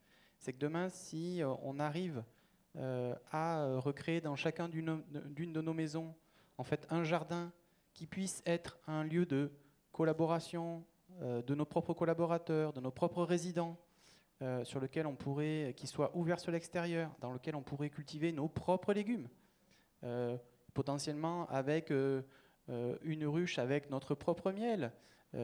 Donc rêvons, mais le sujet, il est important parce qu'ensuite, il revient à un élément, c'est aussi notre impact et quel est notre impact sur la biodiversité. On est implanté partout. Essayons de s'alimenter avec des schémas de plus en plus courts et aussi essayons avec nos espaces verts, comme a été évoqué par nos architectes précédents, en fait, d'utiliser ces espaces pour actionner ce sujet qu'est la biodiversité. On a déjà, je crois, des ruches, des poulaillers, des potagers. Oui. L'idée, c'est de les démultiplier. C'est ça, l'initiative, il y en a beaucoup dans le réseau, il peut y avoir des initiatives à droite à gauche. Ensuite, effectivement, le jour où on sera arrivé au bout du rêve, c'est que chacune de nos maisons aura son poulailler, son potager, sa ruche. D'accord, ça paraîtra comme évident, comme normal. Oui. Quoi. Voilà. C'est ça. Pas de question. Et votre approche, c'est aussi, il y a évidemment les résidents, c'est aussi une meilleure qualité de ce qu'on déguste. Et puis, il y a aussi les personnels. Et rappelez-vous ce qu'a dit tout à l'heure le résident. J'amenais la première botte de radis. Quelle fierté d'amener la première botte de radis. Bah oui, et ça, quand on dit créer du lien, c'est aussi ça, créer du lien. Et oui, tu te rappelles, Richard, Jacques Brel, je vous ai apporté des bonbons. Et aujourd'hui, ça sera, je vous ai apporté des radis. C'est quand même beau, quoi. Voilà. Alors, merci vraiment pour ces éléments-là. Alors, on va continuer, et là on est plutôt, avec Franck Guichet, on est plutôt sur les questions des éco-gestes, ainsi de suite. Franck, j'aimerais bien que vous nous racontiez un peu, pareil, comment avec votre structure, vous êtes président d'Emicité, comment vous avez mis en place aussi ces approches, y compris, alors que ce soit d'ailleurs dans les établissements ou que ce soit dans les services à la personne, y compris avec des publics qui ne sont pas nécessairement on pourrait imaginer comme étant les plus sensibles à ces questions. Oui, merci pour cette invitation. Alors effectivement, moi je vous propose de braquer le projecteur sur le domicile. Donc on change des établissements, des EHPAD, et on regarde comment les personnes âgées en perte d'autonomie vivent quand elles continuent à être accompagnées chez elles. Et effectivement, les enjeux de la transition environnementale traversent toutes les activités de la vie quotidienne, que ce soit se lever, s'habiller, se laver, faire ses courses, manger, entretenir son logement. Il n'y a rien qui finalement n'est épargné par tout ce que la transition environnementale vient questionner dans nos manières de faire. Et les personnes âgées en perte d'autonomie, quand elles ont besoin d'être accompagnées pour réaliser tous ces actes de la vie quotidienne, forcément c'est des sujets dont elles vont parler avec leurs auxiliaires de vie qui les accompagnent. Donc c'est comme ça que ces questions-là se sont imposées à nous. Quand je dis nous, c'est un bureau d'études où ça fait un peu plus de 10 ans maintenant qu'on accompagne les acteurs de l'aide à domicile qui veulent innover, qui veulent faire reconnaître leur métier. Donc voilà comment on en est venu à s'intéresser à la manière dont ces enjeux environnementaux surgissaient dans les relations d'aide et d'accompagnement à domicile. Super. Et alors, donc très concrètement, comment ça s'est déroulé? Et peut-être, on n'a pas trop de temps. Oui, comme le temps est compté, je vais aller tout de suite sur les conclusions. Alors, on a réalisé plusieurs études et je vais vous donner tout de suite les conclusions, puis je détaillerai peut-être un peu les études après. Mais en gros, quand on s'intéresse aux questions environnementales dans l'accompagnement à domicile, ça permet aux personnes accompagnées, qui sont des personnes qui perdent des capacités, qui sont en perte d'autonomie, de retrouver un rôle d'acteur, un rôle citoyen, un pouvoir d'agir. On en a parlé tout à l'heure, c'est souvent sur les jeunes générations qu'on met l'accent dans les politiques publiques pour en faire des citoyens modèles. Et les personnes âgées, bien souvent, elles sont hors des radars de toutes ces politiques environnementales.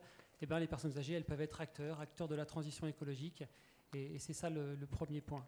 Le second point, c'est que les auxiliaires de vie, dont le métier est très méconnu, parfois même méprisé, insuffisamment reconnu et valorisé dans tous les cas, en fait, les auxiliaires de vie, pour nous, ça devrait être des enseignants de ce que c'est que la relation d'accompagnement au changement de comportement.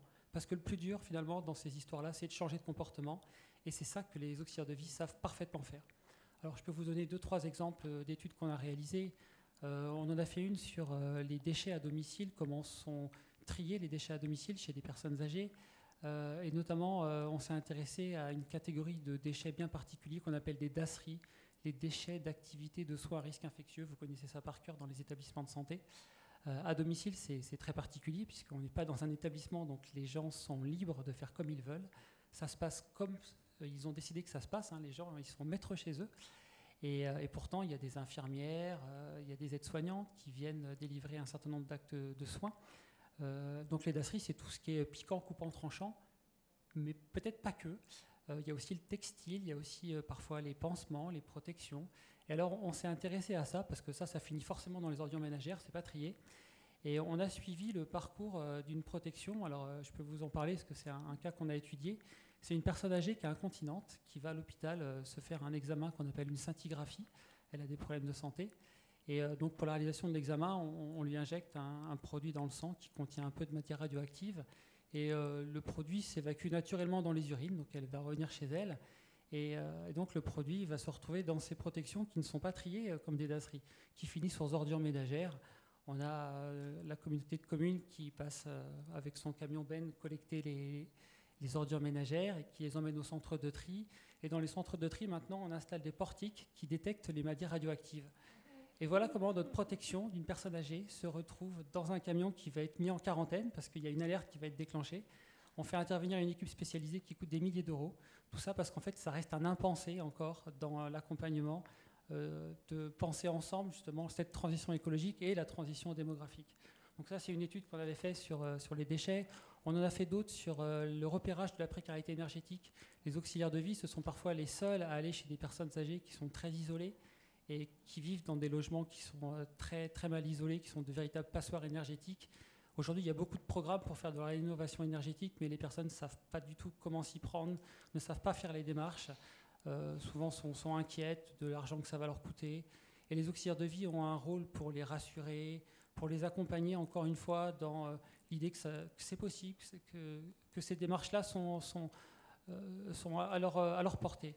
Donc on a travaillé avec des associations qui, comme ça, ont permis, grâce à leurs auxiliaires de vie, d'accompagner des personnes âgées dans des travaux de rénovation énergétique.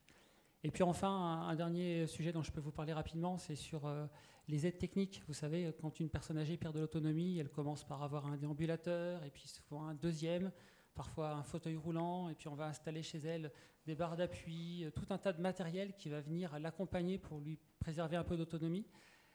Et malheureusement, quand la personne part soit en EHPAD ou décède, on se retrouve au domicile avec tout un tas d'aides techniques qui ont été achetées, souvent même avec des financements de la sécurité sociale qui ont été remboursés, et dont la famille ne sait pas quoi faire. Alors parfois, ça finit malheureusement en déchetterie, alors que ce sont des matériels qui sont en très bon état, qui peuvent tout à fait resservir. Donc je peux vous parler notamment d'Envie Autonomie, qui est aujourd'hui une entreprise de l'insertion qui s'occupe de collecter ce matériel pour le reconditionner et le revendre. Ça fait partie, encore une fois, de ce que les services à domicile peuvent aider à faire pour favoriser ces transitions écologiques dans le métier de l'accompagnement. Eh bien, c'est super vaste et on voit bien à chaque élément comment les gens peuvent intervenir et comment aussi des auxiliaires de vie qui sont parfois pas très bien considérés, combien là aussi on revalorise aussi. On revalorise les éléments, mais on revalorise aussi les êtres humains. Et c'est intéressant aussi de penser à ces deux éléments-là. Alors Pierre Ducret, vous avez été extrêmement patient, vous avez été extrêmement attentif. Je vous ai vu prendre des milliers de notes. Et bien maintenant, c'est à vous. Bon, Marianne, je ne suis pas sûr que tu m'as fait un cadeau quand tu m'as proposé de jouer ce rôle en conclusion. Mais comme l'a dit très bien Madame là-bas tout à l'heure, je vais faire de mon mieux. Comment faire pour être court, pour Une synthèse, vous avez dit tout à l'heure, non, certainement pas. Non, c'est vous réagissez, ce qui vous a peut-être surpris ou intéressé ou étonné. Ouais. Alors la dernière chose, je prends le dernier truc juste parce que ça me déclenche une association d'idées, c'est l'histoire du tracking de la protection radioactive, ça je trouve ça... Et ça me fait penser à une chose, si j'ai bien compris, dans l'extraordinaire travail que fait Corian, sur ces immeubles, vous n'avez pas encore exploré cette question-là, c'est la question de la récupération des urines, sur laquelle vous êtes potentiellement, vous avez des choses à faire. Et c'est une question extrêmement sérieuse, puisque je vous rappelle qu'il y a de l'azote et du phosphore, et que si on veut être autonome sur les engrais, le phosphore étant en plus une ressource non renouvelable, il faut commencer à se demander sérieusement, puisque nous produisons, je pense que Clémence là-bas est d'accord avec moi, il y a un truc à faire. Et d'ailleurs, c'est pas un truc tout à fait nouveau, parce qu'au XIXe siècle, les îles fonctionnaient de cette façon-là, avec la récupération des boues humaines pour alimenter les maraîchages. Donc, voyez, voilà, il y a des milliers de choses à faire, et malgré votre excellence dans le domaine de la gestion de votre parc immobilier, vous avez encore des trucs nouveaux à faire. Voilà, parce que j'ai été très impressionné par tout ce que vous avez dit. Message reçu, Pierre. Hein, message reçu par Virginie, message reçu par l'équipe de la direction. Mais puis, si ça se trouve, vous avez déjà commencé à réfléchir là-dessus, j'imagine, parce que c'est dans l'air du temps. Alors, bon, je ne veux pas faire de prêchi-prêcha, de choses comme ça, mais on voit bien que l'enjeu de tout ça, c'est de préserver l'habitabilité du monde. En gros, on est bien tous conscients de ça aujourd'hui, et que pour y aller à la serpe, très simplement, il y a deux questions majeures pour préserver l'habitabilité du monde. C'est, deux, en ce qui concerne notre rapport à la nature, c'est d'abord le climat avec sa double dimension. Il faut réduire, comme ça a été dit très bien, il faut aussi s'adapter parce que le réchauffement est déjà là du fait de nos émissions passées. Et puis la question de la biodiversité, en gros, il faut essayer d'éviter cette extinction généralisée qui aurait des conséquences absolument colossales et qui en plus réduirait tout simplement la dimension, la valeur de notre existence. Et tout ça, ça appelle une nouvelle relation avec la nature. Et ce que je voudrais dire d'abord, c'est que la promesse est une promesse incroyablement positive. C'est une promesse de bien-être. Et on parle ici dans une maison qui s'occupe de la question du soin, etc. Bien-être, c'est probablement la meilleure traduction dans la langue française du concept de pleine santé qui est développé dans les instances de l'OMS, etc. Et c'est même plus que ça, c'est aller vers le One Health, comme dit l'OMS, hein, c'est-à-dire cette relation écologique en fait de l'être humain à la nature, c'est-à-dire son intégration dans la nature qui est le gage de son, alors on peut utiliser un autre mot qui est en gros du bonheur. Et donc la promesse est extrêmement positive, car bien sûr il y a des choses auxquelles il va falloir renoncer, mais il y a des choses qui sont infinies, d'une abondance infinie. L'abondance infinie, c'est l'amour, l'amitié, la fraternité, l'éducation, s'occuper de ses enfants, s'occuper des aînés, la science, la connaissance. Tout ça, c'est infini, c'est open bar. Il n'y a aucune sobriété à avoir dans ces domaines. Ça, c'est quand même la bonne... Et enfin, on va peut-être pouvoir s'en occuper plus, profiter plus de cette abondance en arrêtant de s'occuper de trucs qui, finalement, n'ont pas tant de valeur que ça. Dans ma jeunesse, on a dit beaucoup de conneries, comme les boomers, mais il y avait un très beau slogan, je trouvais magnifique, qui disait « Nous ne voulons pas d'un monde où ceux qui ont gagné, où ceux qui ont perdu ont tout perdu, et où ceux qui ont gagné n'ont rien gagné. » C'était magnifique. Et en fait, quand on y réfléchit, c'est ça, c'est qu'en fait, qu'est-ce qu'on a gagné? Les gens qui me disent, mais attendez, les écolos, on nous emmerde, ils nous disent que la fête est finie. Mais quelle fête? De quelle fête s'agit-il? La fête de pouvoir conduire tout seul ma bagnole en déplaçant une machine pesant énormément. Mais où est la fête? Donc non, la promesse est une promesse extrêmement positive. Ça, c'était mon premier point. Deuxième point, c'est encore possible. Voilà, c'est encore possible. On peut encore y arriver. C'est pas vrai. Les gens qui disent c'est foutu, c'est terminé. Non, c'est pas vrai. On va avoir des problèmes, c'est clair, qui sont déjà accumulés, mais c'est encore possible de préserver l'habitabilité du monde et de remplir cette promesse. Ça suppose de mobiliser tous les ressorts de la société, tous. D'ailleurs, les ressorts de la société, c'est à la fois ce que fait Clémence dans sa ferme de permaculture avec sa dimension éducation, c'est aussi ce que fait Corian. C'est de la technologie aussi, parce que là, de ce point de vue-là, moi en tout cas, je ne suis pas du tout technophobe. On a besoin de technologies extrêmement sophistiquées, y compris pour outiller la sobriété d'ailleurs. Et puis, c'est aussi évidemment travailler sur la révolution de nos usages. En gros, pour simplifier sur les choses les plus évidentes, arrêter de construire notre économie et nos sociétés sur le gaspillage. Le gaspillage de ressources, de matières premières, d'espace, d'énergie, etc. Et là, déjà ça, enfin, si vous voulez, déjà ça, il y a un gisement gigantesque de choses qu'on peut écrémer, quoi. Et pensons à ce qui est en train de se passer, pour prendre un exemple où là on n'a pas besoin où une technologie typiquement ce qu'on appelle dans le jargon de construction une low-tech par définition, hein, le vélo en gros, est en train de faire comme révolution sur les déplacements, ce qu'on n'imaginait pas encore il y a 3-4 ans. Et maintenant, tout le monde considère sérieusement que c'est effectivement une solution de masse. C'est plus du tout un truc marginal. Pourquoi ? Parce que, là, je vous rappelle une chose que je trouve toujours très amusante, comme deux mesures intéressantes qu'il faut avoir en tête. C'est une automobile fait en moyenne un trajet de 5 km par jour. Si vous voulez, autant il y a encore des pays, je pense par exemple certaines régions des États-Unis où il n'est pas question de faire plus de 500 mètres autrement qu'en bagnole. Mais il y a déjà des tas de pays où il n'est pas question de faire moins de 5 km autrement qu'en vélo. Dans le nord de l'Europe, si vous voulez. Donc, ayons bien ça en tête, notre capacité, et tout le monde s'en trouve mieux en termes de santé, de bien-être, de prévention de maladies, etc. Donc, de rendre la ville, revenir à une ville qui est avant tout une ville pour le piéton, par exemple, c'est quelque chose de tout à fait évident, et c'est pas si difficile que ça à faire. Ça ne veut pas dire que tout est simple, il y a des conflits, il y a des problèmes de justice, ça a été évoqué rapidement dans cette affaire, mais on peut y arriver. Voilà, qu'est-ce que je m'étais noté d'autres qui me semblent importants pour... oui, j'ai beaucoup aimé ce que vous avez dit sur l'immobilier de Corian, et quand vous dites on construit seulement quand on ne peut pas rénover, quoi. On commence par s'occuper de ce qui existe. Je trouve que c'est formidable. Vraiment, on sent bien que dans les professions, dans l'industrie de l'immobilier, cette vision, cette position, ce postulat, en quelque sorte, est en train de gagner du terrain.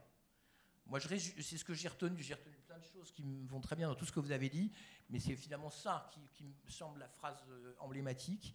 Et on sent que ça gagne du terrain. C'est pas encore tout à fait majoritaire. On voit bien que c'est le moins qu'on puisse dire.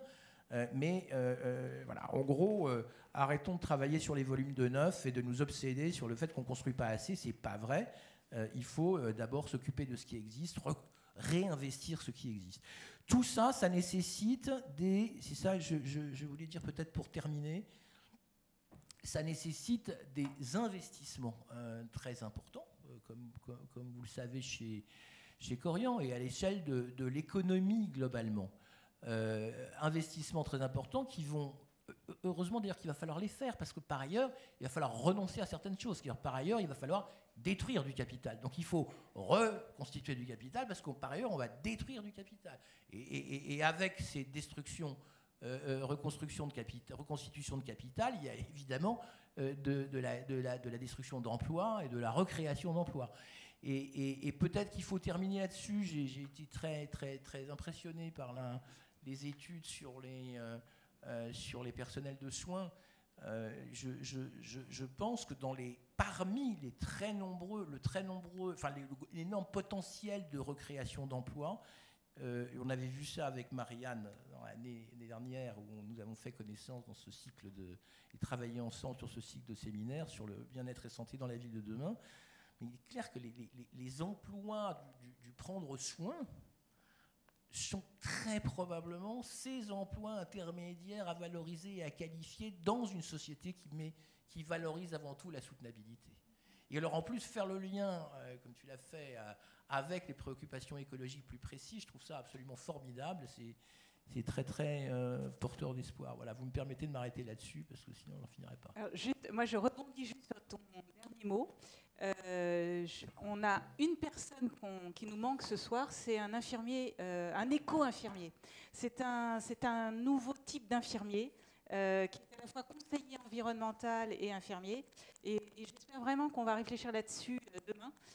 Puisque donc, la Fondation va s'orienter sur l'objet des soignants et des métiers du soin. Et ça sera une de nos thématiques de réflexion, comment l'écologie et le soin finalement sont très imbriqués l'un avec l'autre. En tout cas, merci beaucoup Pierre pour cette très belle conclusion.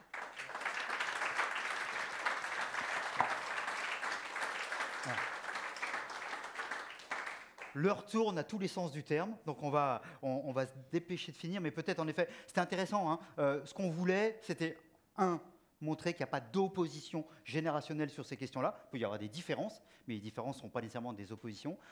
Deuxièmement, montrer que finalement, il y a une fragilité globale. Vous avez dit sur One Health, hein, c'est ça, c'est le care derrière. Le care, c'est le prendre soin des êtres humains et de la Terre. C'est Achille Mbembe qui disait que finalement, la démocratie aujourd'hui, ça serait la protection du vivant. Et on est bien là-dedans, hein, on est sur cet élément-là. Comment ? Y compris de nous-mêmes. Le care, c'est le soin mutuel. C'est aussi un intérêt, c'est de l'égoïsme solidaire. J'y ai tout intérêt. J'y ai tout intérêt par rapport au vieillissement parce que demain je serai vieux.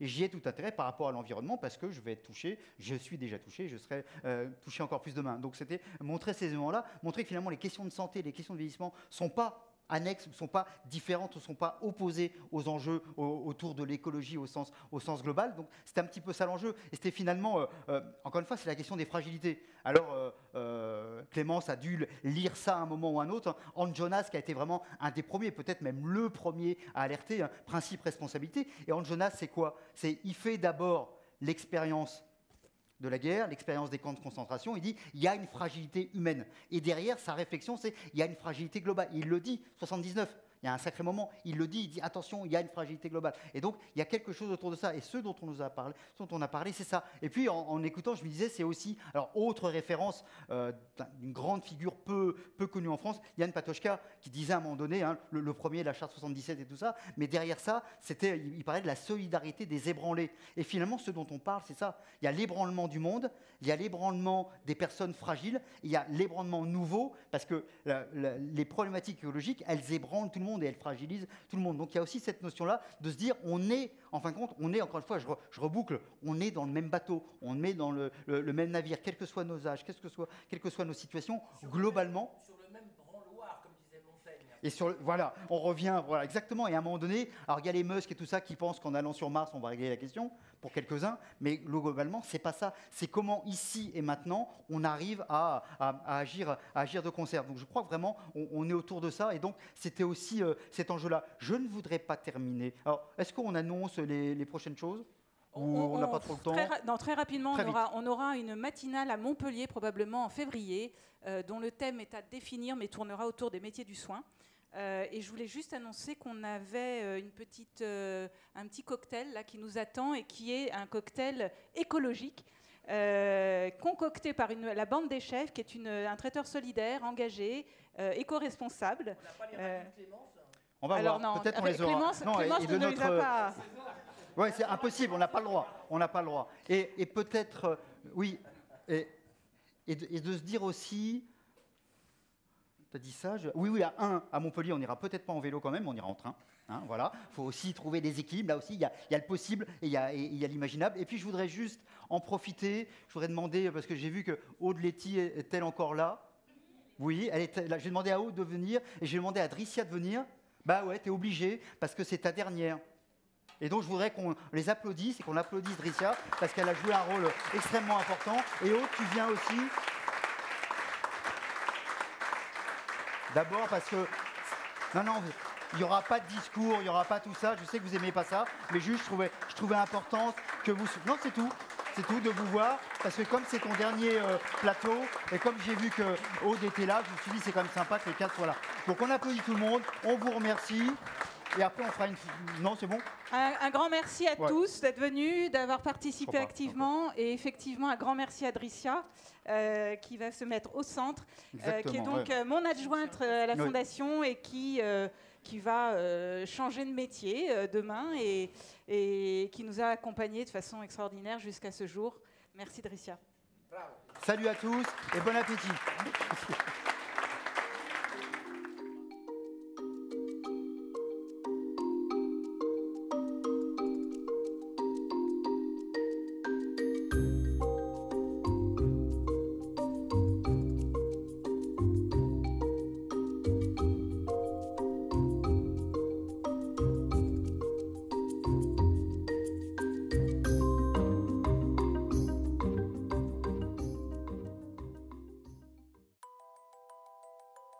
Bienvenue dans la Voix des aînés. Il était une fois l'écologie. On faisait de l'écologie sans le savoir. Comme M. Jourdain faisait de la prose. Il n'était pas question de jeter n'importe quoi, il n'était pas question de... On faisait de l'écologie. À l'heure où l'urgence climatique et environnementale nous oblige à repenser nos modes de vie et de consommation, nous avons eu envie d'échanger avec nos aînés. Ils ont vécu une époque où l'on était inventif et économe par nécessité. Je me suis même fait des chaussures pendant la guerre. J'avais une amie qui m'avait donné un patron pour faire comme un escarpin et en dessous, je clouais des morceaux de lanière en cuir. Aujourd'hui, on nous demande de baisser notre chauffage d'1 degré. Mais à l'époque... Dans les chambres, il n'y avait jamais de chauffage. Mais alors, on avait des édredons en plumes. On avait chaud. Aujourd'hui, les potagers redeviennent à la mode. Mais à l'époque... Il n'était pas question d'aller acheter des légumes. Tout le monde faisait ses légumes. Puis c'était courant. Dis donc, t'auras de la salade à repiquer? Oui, oui, mais tu me donneras des poireaux. Il était une fois l'écologie, une série de 8 épisodes. Diffusé sur quoi? Sur Internet. À la demande d'un clic. Voilà. Et à la portée de tous. Exactement. Retrouvez la Voix des aînés sur le site de la Fondation Corian pour le bien vieillir et les plateformes de téléchargement.